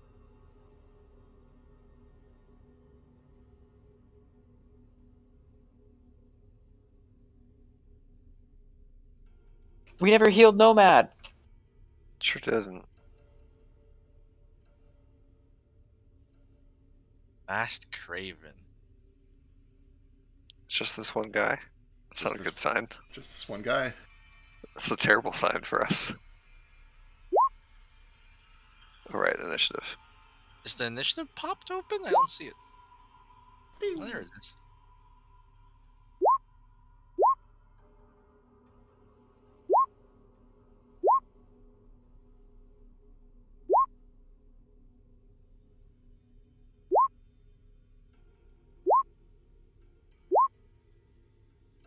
Okay. Oh my Just roll god. 27, it's whatever. Holy shit. It's okay. I have a 33.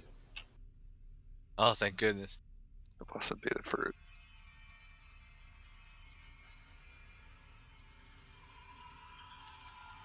Can I get a Totu token? Oh yeah. A Totukin? Toucan? Toucan? That's not what he looks like. Just give him like a gray Unbelievable. Toto. Yeah, in fact, just whip me up a quick gray Toto.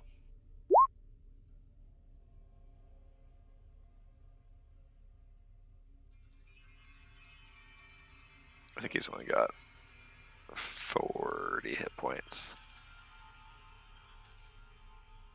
Oh, I can edit him. Wonderful. Alright. As this creature begins to charge at you with a scythe, Ace, you were the first to react. What would you like to do?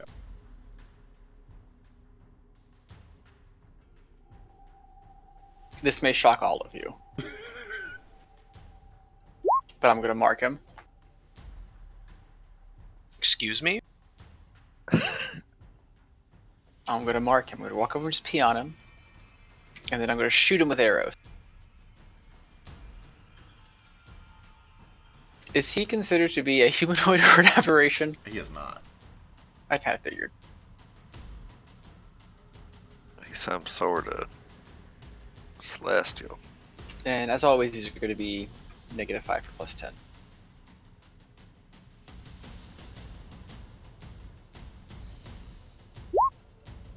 Does a 22 hit? 22 does hit. 36, 46. Holy shit. As the arrow sinks in, it kind of flies through one of his arms. At the backside, you see a spray of blood that quickly turns black, and then pitch black, dark as night, and you see the twinkling of stars in it for a moment before it dissipates into smoke and kind of just like disperses. Moat, you can give me a religion check, and I'll answer it when we get to your turn. Yeah. That one misses. It does miss.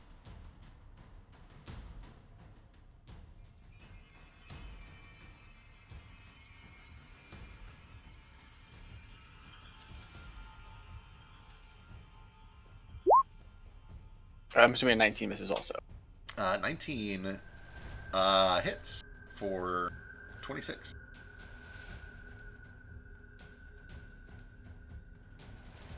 Does he take poison damage? I'm assuming he's celestial, so it's probably immune. Oh, you're right. Yep, totally immune. Alright, and then I'm going to skedoodle out of the way.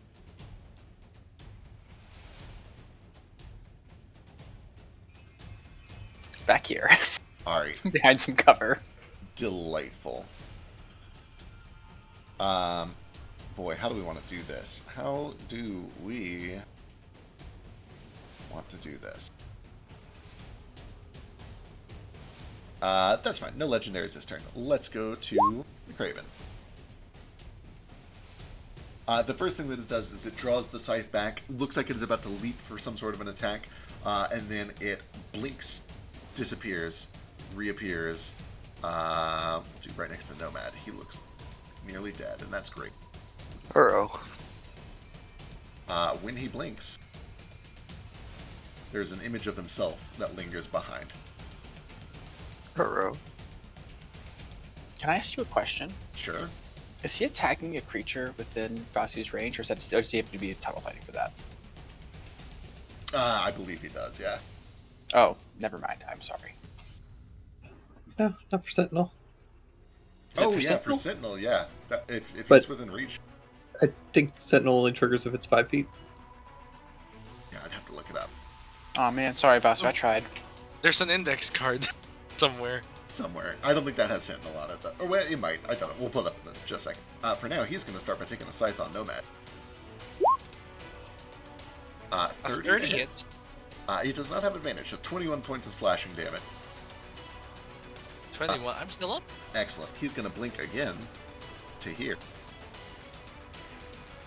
And he will swing on Vasu. With That's a a big big ol' old miss, pal. miss. He's going to follow up when the scythe goes wide. You see the mask for a moment peels back, revealing a face that is little more than just an orb of darkness, where there are two tiny eyes, the same colors as the mask, this brilliant yellow with red pupils. You watch as a smile cracks across this black orb face, revealing teeth, almost like venom, that lash out towards you and try to bite you. 21? It's a miss. Damn it! Hey, you gotta be an earlier bird than that, pal. I'm only going to roll garbage this entire fight. The mask drops back down. Does he want to...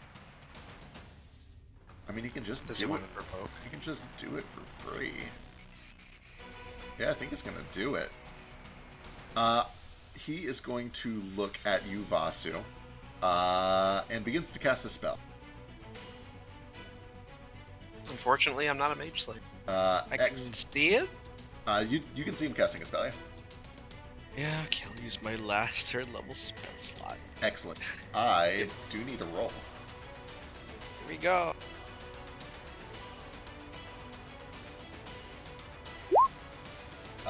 You feel the power of the spell fizzles. Vasu, you feel this weird, lingering coldness on your fingertips that starts to crawl up your arms until Nomad interrupts it. That is its turn, which brings us to Vasu.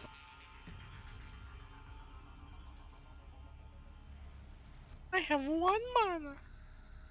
I know how you feel. I have 2 keys. Yeah, I'm getting to like 4. I'm I'm gonna fine. whack. I'm gonna whack this thing. I'm gonna whack. Whack. 21 is good for 20 points of slashing damage. Extra 8 lightning as it's marked with the storm down. Ow. Yeah.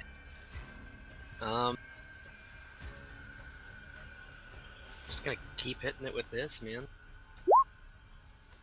23 is good for another 21 points. The bonus action to kick him in the face. 19 also hits, 15 points slash. You know what? Give me a con save. No, I don't want to. Do it. Dang.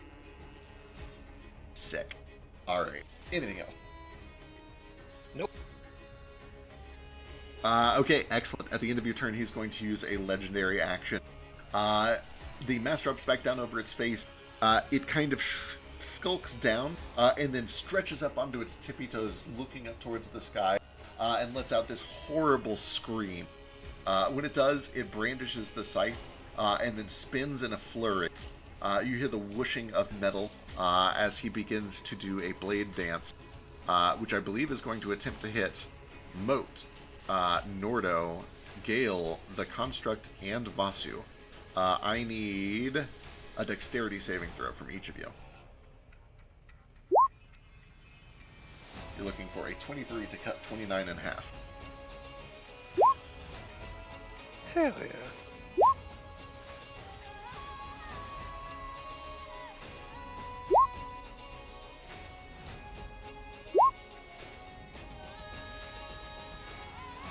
On a failure, you take 29 points slashing damage. On success, you take half as much for 14.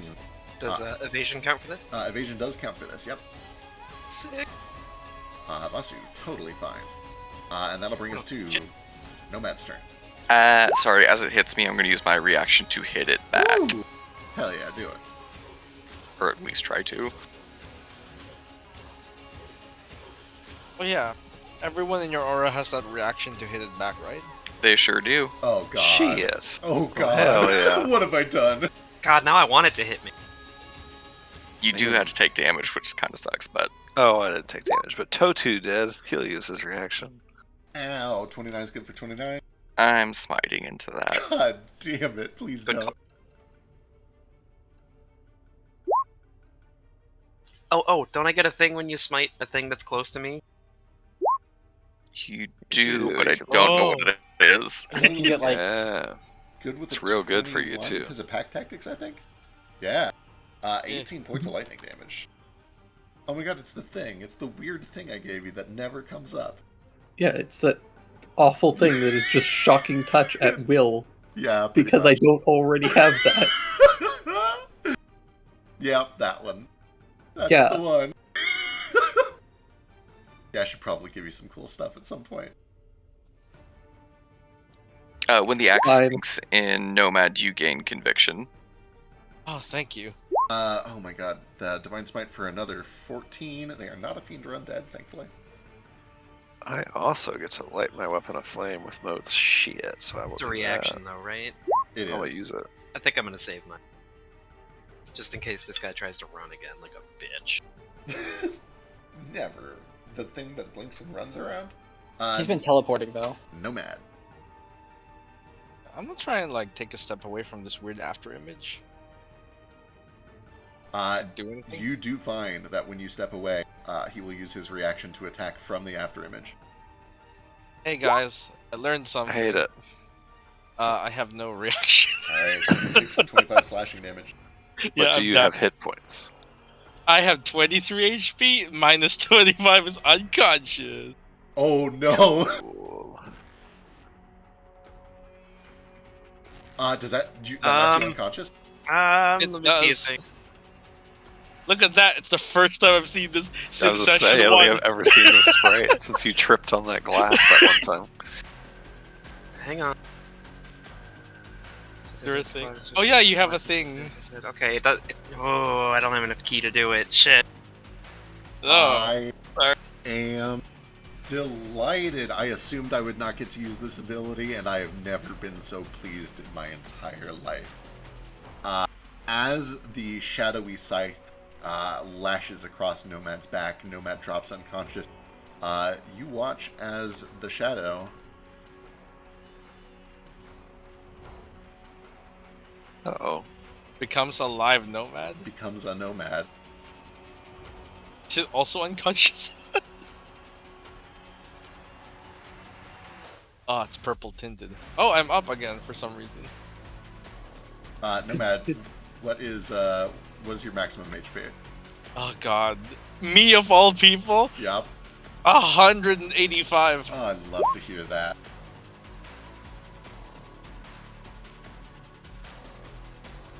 Cool. Delightful. I think it'll be easier to just beat it up for me. Fucking sick. End of your turn. Or anything else on your turn? I think you're unconscious, yeah? No, I'm unconscious. Love to hear that. One from me. Love to hear it. I'm so sorry. At the end of your turn, he's going to use a flat. legendary action. He's going to blink back into that thing's space, and it appears in the middle of all of you. Norda's up. Okay, so I have. hate that. I have a weird question about Yes. how like opportunity attacks work. Right. Like, he's still within my melee range. Correct. Can I hit him because he moved? Or Teleportation does not prompt Okay. opportunity attacks. Even though he's like over there now. Correct, Okay. yeah. So that's dumb. Yep. I just want to whip him. Alright, Norda. Whipping good. I can't quite tell what space he's in. Am I adjacent to him right now? Can I attack from my space? Let me double check. Is he large or medium? He is large, so yeah, he's taking up like these 3 spaces, so you can attack him. Okay, terrific. In that case, I will see that all go down and just swing around with the axe. Sort of having to balance myself against Gale up on my shoulder. Recklessly, of course.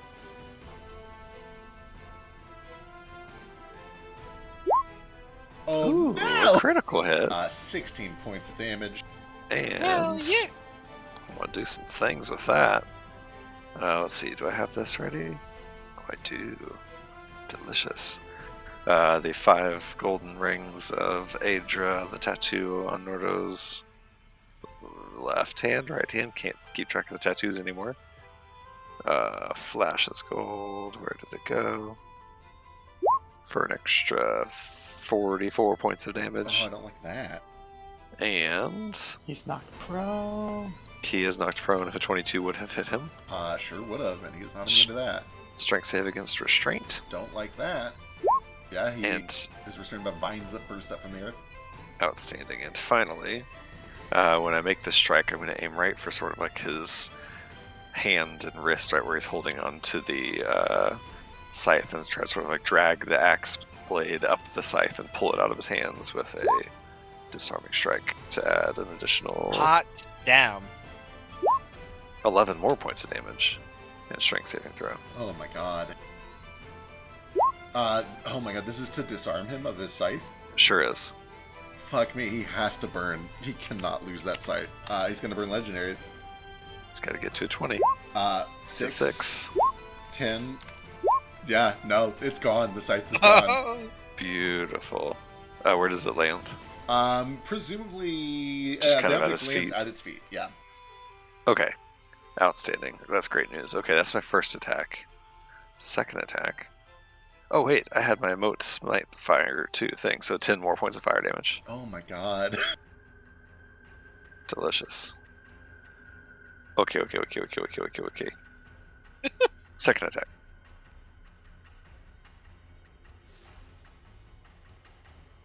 I will also go and use my reaction for Spine of the Cloud Piercer.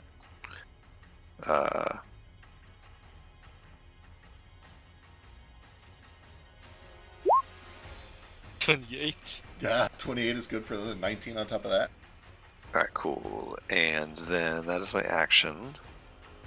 I'm running a little low on ki, so I don't think I'm going to use my bonus action. I'm going to stay right there.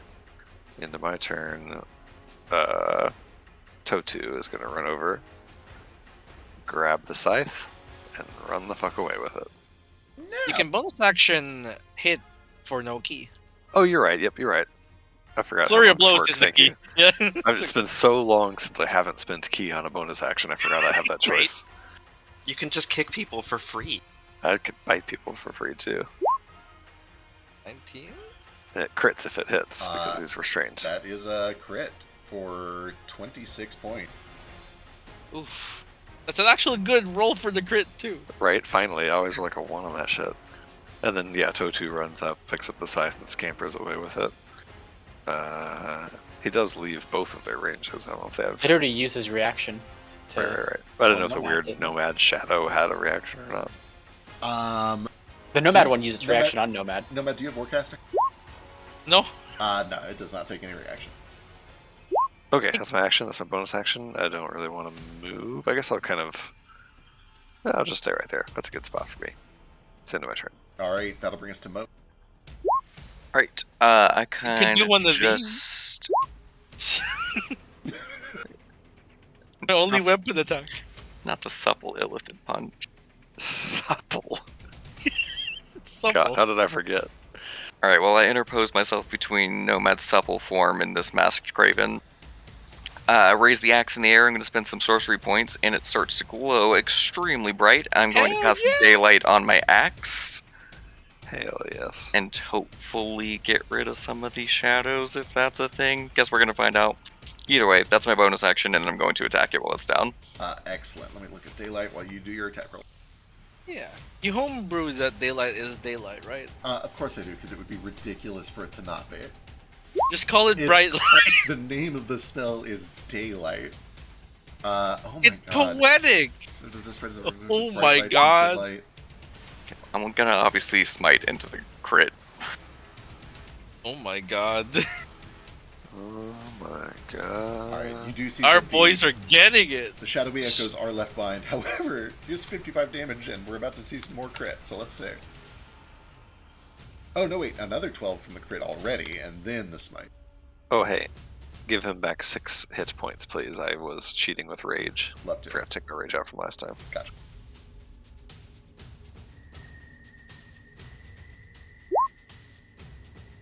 God, another 33 from the crit. So glad this thing is not a fiend.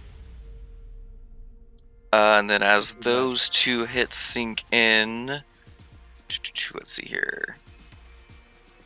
Ace and Gale, you both get conviction.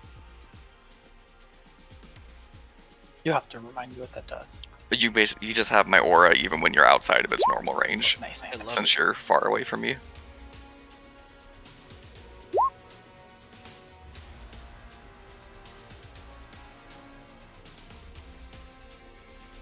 Alright, anything else? That's action bonus, and I'm not moving. I should be good. Alright. Well, he looks like hot garbage. That'll bring us to Gale. Cool.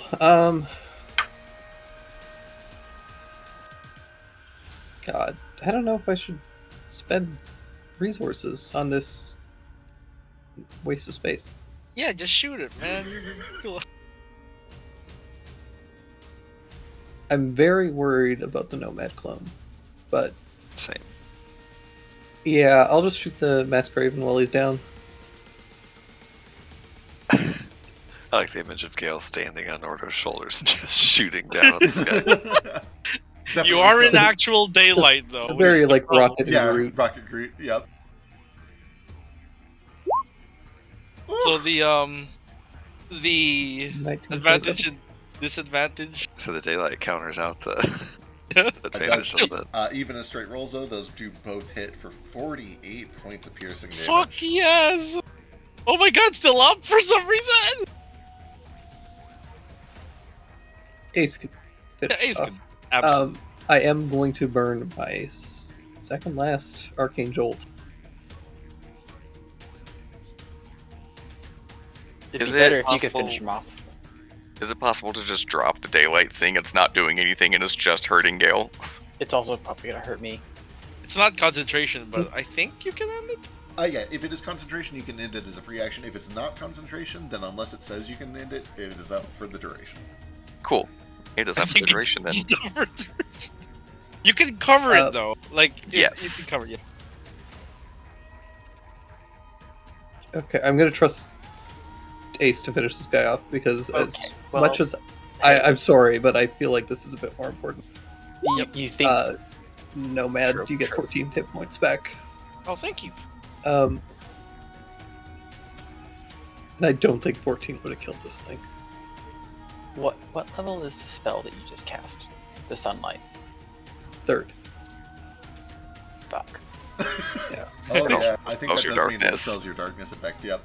It sure does. Yeah. He's Which prone. means I'm vulnerable. Yeah. Which He's means I restrained can't. Which means I and can't shoot. Which means I can't shoot him. Just step up to him. That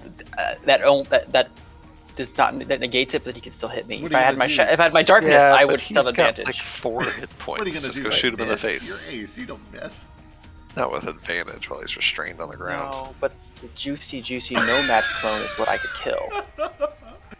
Alright, No, it's 185 hit points. Anything Like- else, Gale? No, that's all I got currently. Alright, Ace.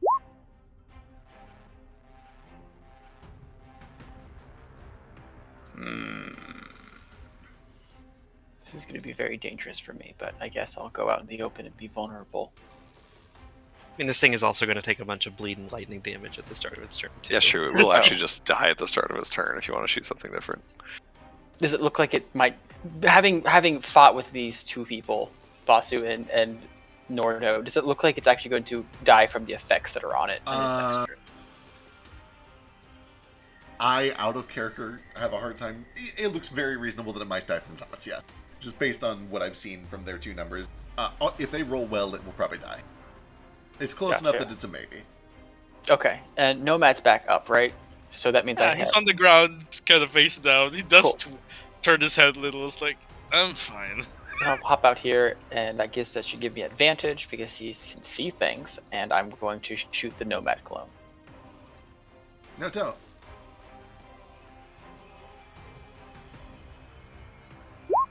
It has 1 hit point.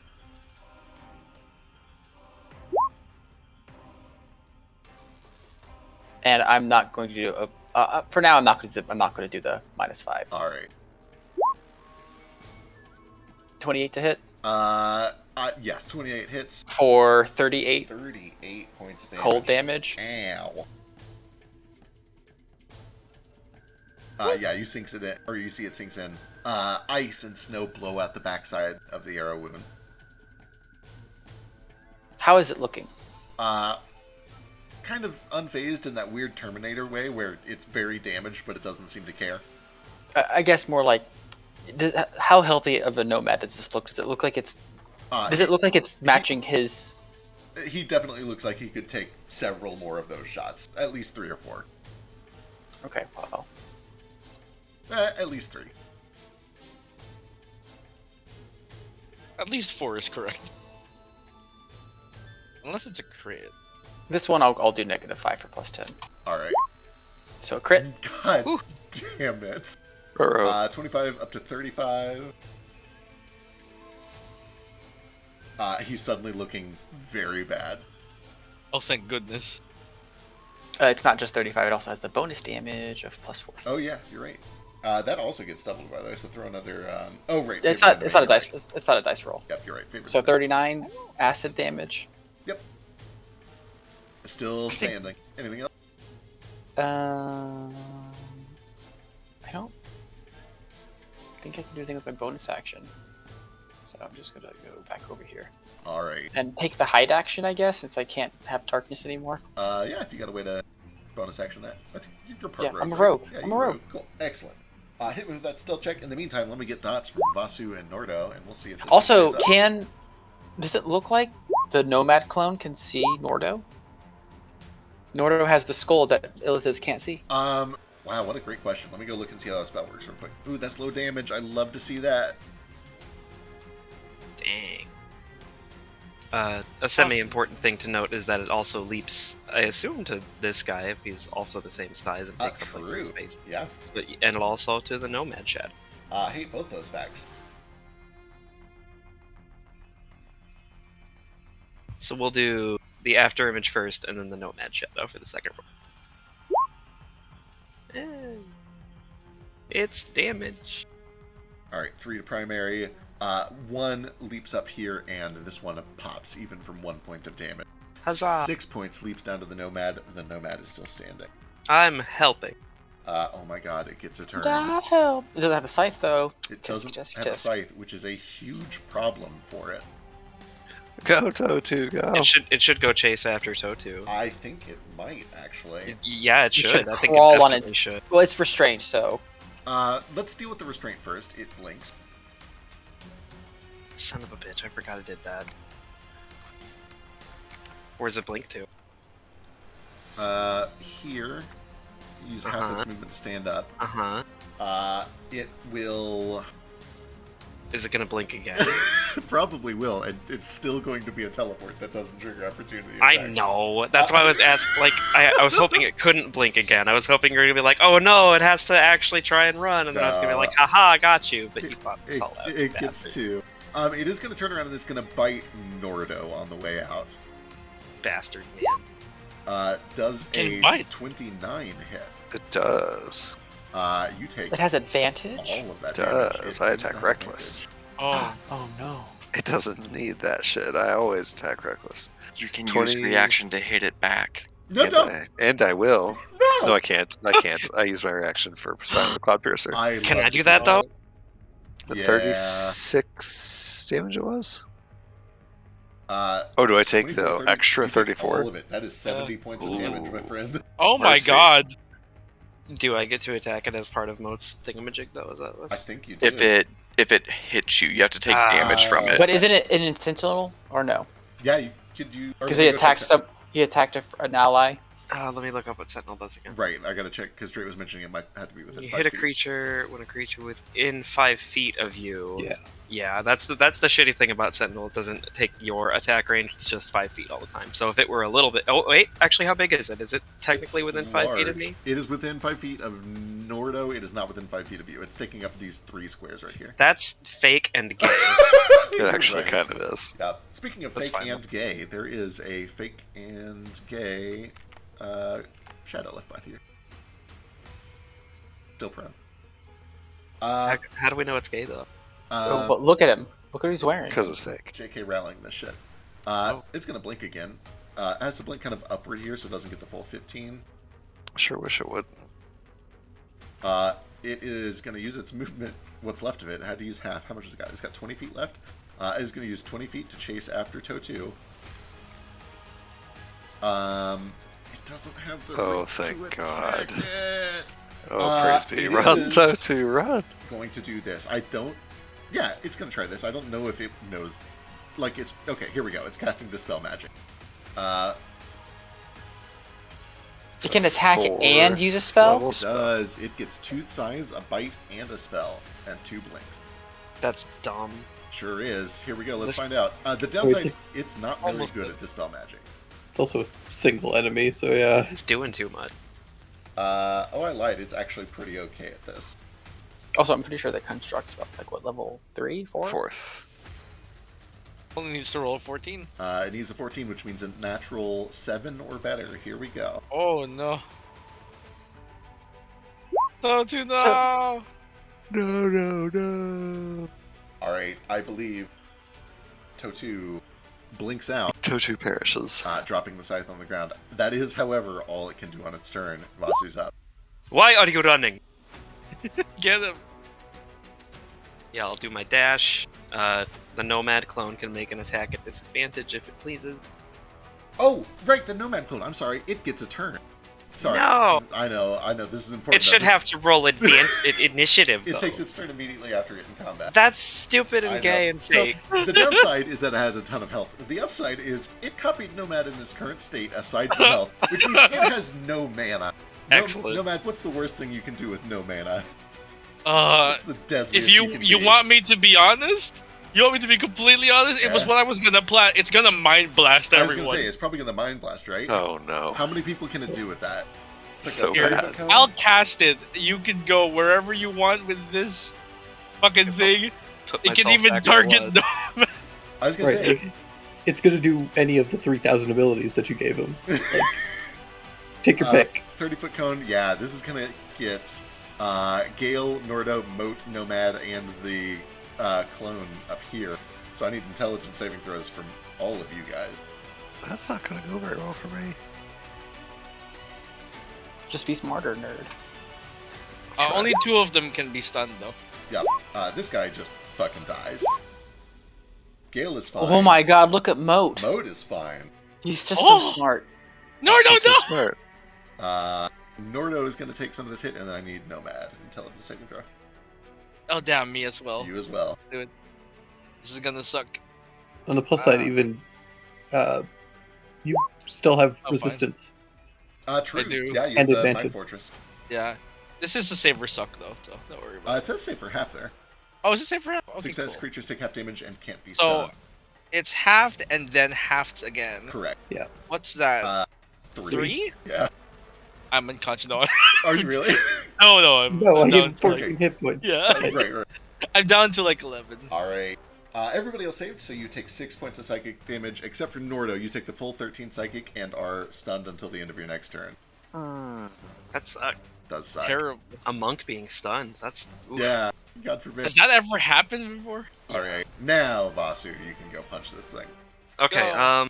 Real quick question: what kind of check or action would it be to try to pick up this Nomad clone as I dash away?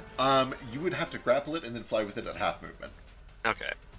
which would replace one of your attacks and cut your speed in half.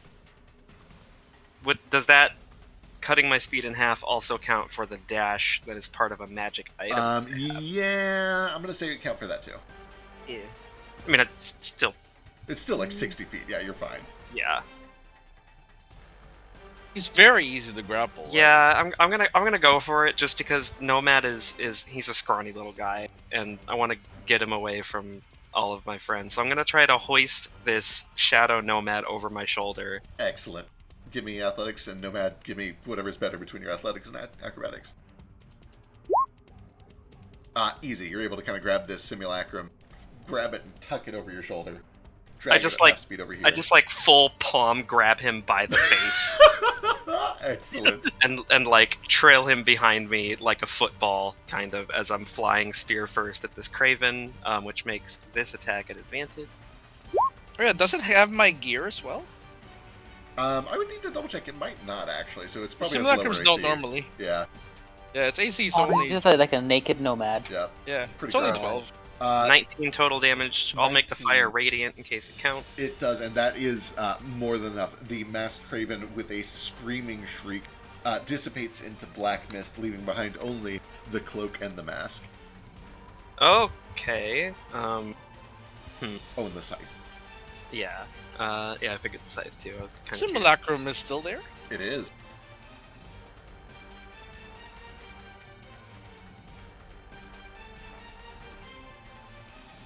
I'm just gonna try to. Does it weigh the same as Nomad? Yep. Just drop him. Just fly him up and just drop him to his death. What kind of action would it be to like pick up all this stuff that the scythe? In combat, you could use your item interaction to pick up one of the things, the mask Oh, or wait. the cloak. Nordo, you're immune to stun. Am I? Oh, You from have the that thing recognition. still. Yeah, Oh, is Or- that still up? yeah, should be. Plus Item, it'd be the item first- interaction is a main action. No, it's just a freebie. You get one freebie per turn. Okay. Then yeah, I'll grab the mask. That was both attacks to pick up Nomad and then stab this guy. I'll just do a bonus action to like kick the Shadow Nomad. Sure. I guess. Yeah, absolutely. 20 is good. 10 points of slashing damage is enough. It is eviscerated cool. and it falls apart like a slushy. Can I instead of kicking him, since I had his head held in my talon, Yeah. Can I flavor it like I pick up this Shadow Nomad and then dash over here. I stab the guy, pick up his mask, and then in celebration, I'm gonna like spike the Nomad, the Shadow Mad, to the ground like a football. There is, when it lands, a sharp crack of the neck, and then immediately after you watch the whole body just turns to slush and spreads across the grass. And with that, everything does go quiet once again. After a couple seconds, this shadow over here flickers out of existence. Hey, the Phoenixes are going to state! What kind of magic do I detect on this mask or cloak or scythe as I'm looking at it? Double checking. I don't think that any of those items are actually magical. There would be a faint bit of illusion on the mask itself, just to make the eyes glow. It just looks fancy. Oh, hey, it's Ooh. like my old helmet. Kind of, yeah. The scythe appears non-magical. The cloak appears non-magical. Bama. There's like a little bit... Well, actually, that wouldn't even be true, yeah. They appear mundane. I'm gonna. Can I try out the scythe? I'm just gonna grab it and I'm just gonna spin in a circle. Just It is- cutting down grass. It is entirely mundane. It's also pretty cool. It is jet black. It gleams like moonlight. It's got kind of this onyx texture to the blade. What's I the assume it's reach also on like it? 4 times as tall as I am. Yes. Exactly. That's why I'm like, True. you know, in Wind Waker, whenever Link like does a spin attack and he like, gets super dizzy, that's Yeah. exactly what Ace is doing. But with his also, giant scythe. I'm just imagining the kind of like distressed scowl that Wind Waker Link gets whenever he picks up like a Dark Knight sword, and Yeah. it's like, how is he doing that? And then also able to throw it like a javelin. A scythe! What's the reach on this scythe? And also, is it a simple weapon? Let me double check. Scythe, it has a stat block, and it would use just the default stats. Let me go find that. Wait. I'm just curious. Wait. Here, I'm gonna. Can I borrow it real quick? You want the mask? Oh, all of it, real quick, just for a second. Yeah, let's put you in this. Okay, and then I give you my camera. Take my picture. I just imagine this cloak trailing for like 3 feet on the floor behind Ace, and he's got this scythe. He's like actively trying to swing it so you can get like a nice action photo. Give me performance, I guess. Can I give an attack instead? Sure. Makes sense. A dexterity performance or just an attack roll is fine. Ooh, a dexterity. Am I a proficient performance? I am dexterity performance. Here we go. How do you change that?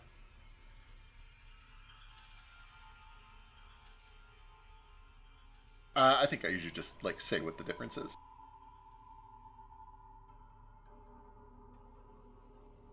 It's a simple weapon?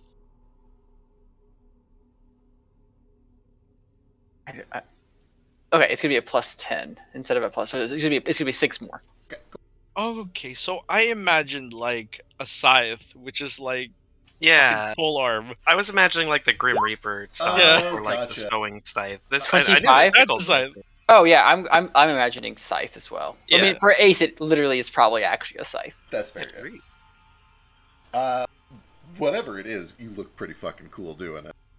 Very edgy. I'm gonna. Oh my god, this is even my Christmas card. It's like the 4-year-old child of like a Hollywood makeup artist goes out for their first big Halloween that they're gonna remember, so they go really over the top with the costume. It's kind of what you look like right now. But I also imagine this mask being just a little too big for Ace's face. Absolutely. So the way it's set on him makes the eyes look a little like bug-eyed. Absolutely. It kind of like it wobbles back and forth too because it's oversized, which gives that weird like Majora's Mask, like just alien look to the whole thing, where it's very top heavy. All right. Now that we've had our fun, Nomad, we should probably make you stop dying. That was I could use fun. a little bit less dying myself while we're at it. Yeah. All right. Yeah, I Are can't my do eyes anything if that bleeding? I there. feel like they're bleeding. No. Well. I mean, you have What blood color in do your you eyes, think but I right don't think it's your blood. I definitely got blood in my eyes. I am super low on mana, which I know we all are, but I can throw Yeah. out some healing. I have 18 mana. I only have. I forget what the spell's called. Spirit of Healing or something. Spirit Guardian Healing. What's it called? Healing spirit. Healing Spirit. That's the problem when you rename all your spells, you don't know what they're actually called. Right. Yeah. Well, let me do a round of dire wounds on the people who can get it currently. Here, I can take care of one for myself because I got just enough mana left for one more spell. When's your Orb of Sunlight gonna go away? Probably an hour. Is You it can gonna just cover it. It's fine. Is it gonna follow us? Is it gonna? Yeah, It's gonna follow us. Well, it's on his sure axe. is. So as long as we don't fight anything.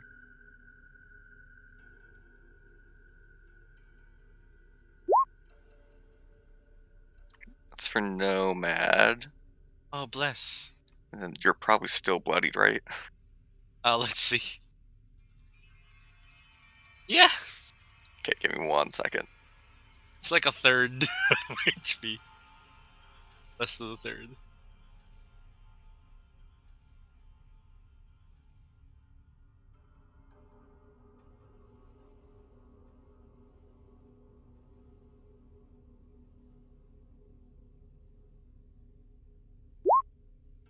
Oh, that's much worse, but that's also for you. Thank you. I've got 2 more of those. Shit, you're Someone else. still bloodied. Holy Yeah. god. I guess I'll do 1 on Gale, 1 on Nordo. Yeah, they're both bloody. Save some of your mana for me and Nordo. Wait, run that by me. You don't want healed? Yeah, don't heal the two of us. I'll Okay. get the two of us. Just 2 of us?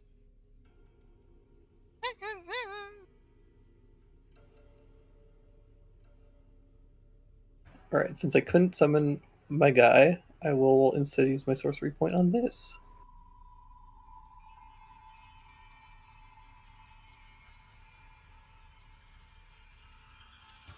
First of all, Vasu, do you need any healing? I'm at about half, but I also get the Sure. full heal from any dice spent, so save me for last. You're at half. Your HP Yeah, looks Well, your almost HP. full. I'm like just above bloodied. Oh, wait, Does it? I think the bars on my token are wrong because I'm Oh, at yeah, it 60, might be. I'm actually bloodied right now. I'm at 66 out of 140. So I Okay, should. you're maybe if we Okay. refresh, there's something wrong with the Yeah, token. there's something wrong with that token. yeah, in that case, I'm going to hit you first because it'll be easier to calculate this. And Bless since you. you'll get the most out of it, so I'd rather spend stuff on you. You're gonna make me blush. Oh, now you look. I refreshed, and now your HP is like Nothing. nothing. Barely anything. Yeah, now it says 19 on the token, which is definitely wrong. I don't know Okay. what happened. There we go. How many do you need? What? How many dice do you roll? Well, Are you how many talking hit, about just how many like hit points do you need? I feel like if I got up to like 100 or maybe 120, if you're feeling super generous, I'd be fine. How much health do you have? What's your max health? I'm at 66 out of 140. Okay, Wow. I'm gonna give you. Kinda squishy. I'm gonna give you 60 hit points. Hot damn.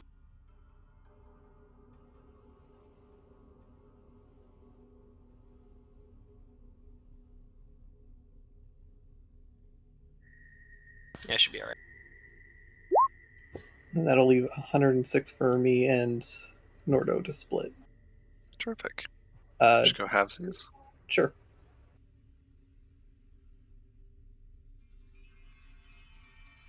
That gets me up to 105. Yep, I'm at 120 now. Everyone looks much better. Nomad, what do you still need? My God. I'm 89 out of 185. Take 40 points of lay on hands. Oh, thank you. It's not that. There we go. Much better. And as well, I'm right. I'm going to selfishly use the last of my lay on hands on me because I'm also at about half. Should. No dying. Ace, are you injured? Yes. How much? I'm 72 out of 110, so I'm like fine. But like Oh. if someone power word killed, like I would just die. Yeah, it's true. That's nearly always true for you, though. Yeah, that's because I have only 10 more hit points than 100. But now I'm vulnerable. Look at me. You can see me. You know why? Nope. It's really just a mystery.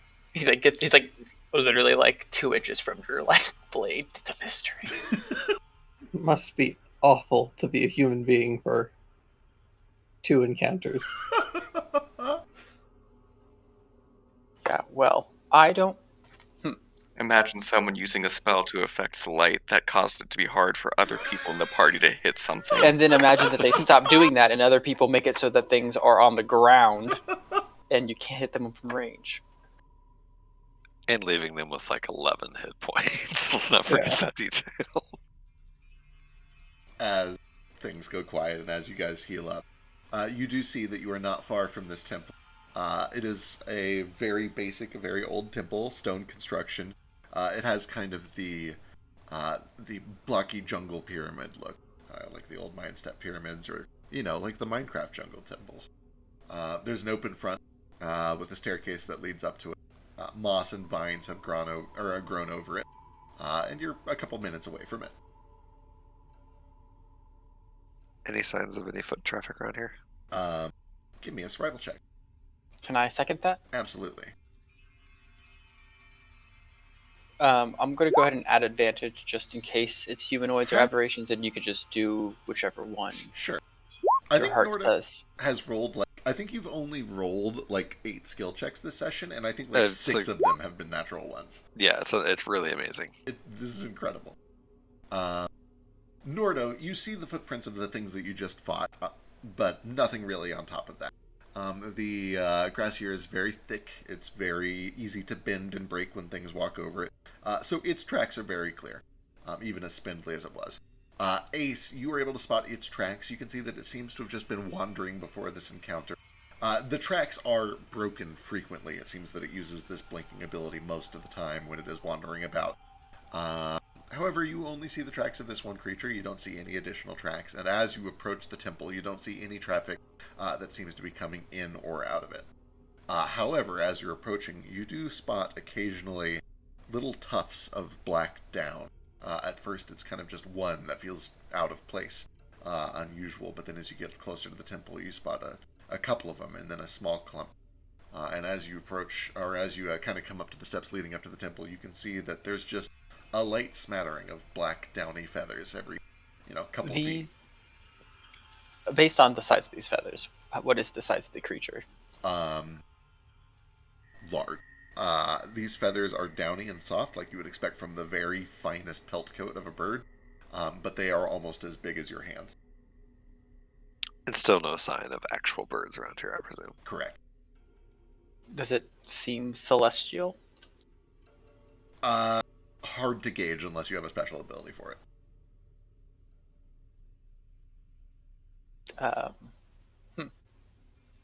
Okay.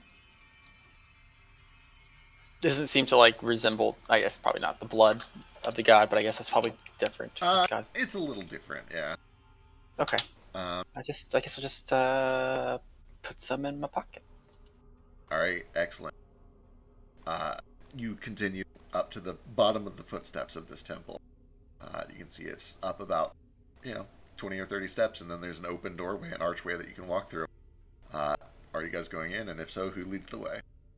I will go first. Unless someone tries to stop me. I'll go close behind, though. Yeah, I'm going to activate my cloak and give myself Investiture of Wind. Hey, Moat. So I can at least fly 60 feet. Oh, and you know what? I will, before we walk in, I'll have everybody gather around the door, and I will go ahead and throw up a little union action. Woo!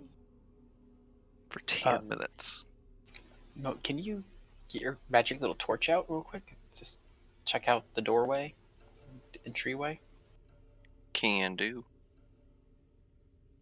All right, you kind of shine the light on that to see if there are any markings indicating that this place has elemental power, and it doesn't reveal anything. It sheds light, but it doesn't reveal anything. I thought his torch also did like desecration or hallowed or something. No, that's just my divine sense. Oh. I can pop one of those, but I mean, I feel like it's I think pretty I know what's obvious. gonna come back. Yeah. All right. I guess I'll step in. All right, Ace, climbing up to the top of these steps. As you breach the top and then step in, you see that the temple just leads to one big chamber in the middle of it. There is a walkway that kind of wraps around the sides of a large rectangular room, almost like a catwalk. And then it opens up to another archway that leads back outside at the opposite side of this temple. In the center of this room, carved down about 20 feet, like a very deep swimming pool out of this stone, is a pit, a rectangular pit, that leaves just enough room for like the catwalk around the edges. Over this pit, there are golden gleaming chains made of golden rings that are arranged two and then one, almost like Moat's holy symbol of Aedra, but repeated over the length of an entire chain. They cross and zigzag over the surface of this pit like a prison. And within the prison, you see, still motionless, but still breathing very, very slowly, long, labored, drawn-out breaths, a raven, the size of a yacht, curled uncomfortably, awkwardly, crammed into this pit built in the center of the temple. Its neck kind of bent forward so that it can fit within the rectangular shape of this pit. Its feet brought up against its stomach. Its claws withered, weary, atrophied. Asleep, as far as you can tell, and alive, but barely. The only other thing within this room is right in front of you as you enter. A stone pedestal. And atop this stone pedestal, there is a small black knife. Black metal, black handle, black blade. That gives off a tremendous amount of magical energy as you approach. It's the sword that Gil wanted. And I think that is where we'll pick up next week. Hey. I love it. You guys want to kill a god? You want to free a god? You want to wake up a god? What are you gonna do? Let's I want kill to talk. I just want to talk. We just want to talk. We just want to talk to him. I have a lot of questions. Delightful. I can't wait.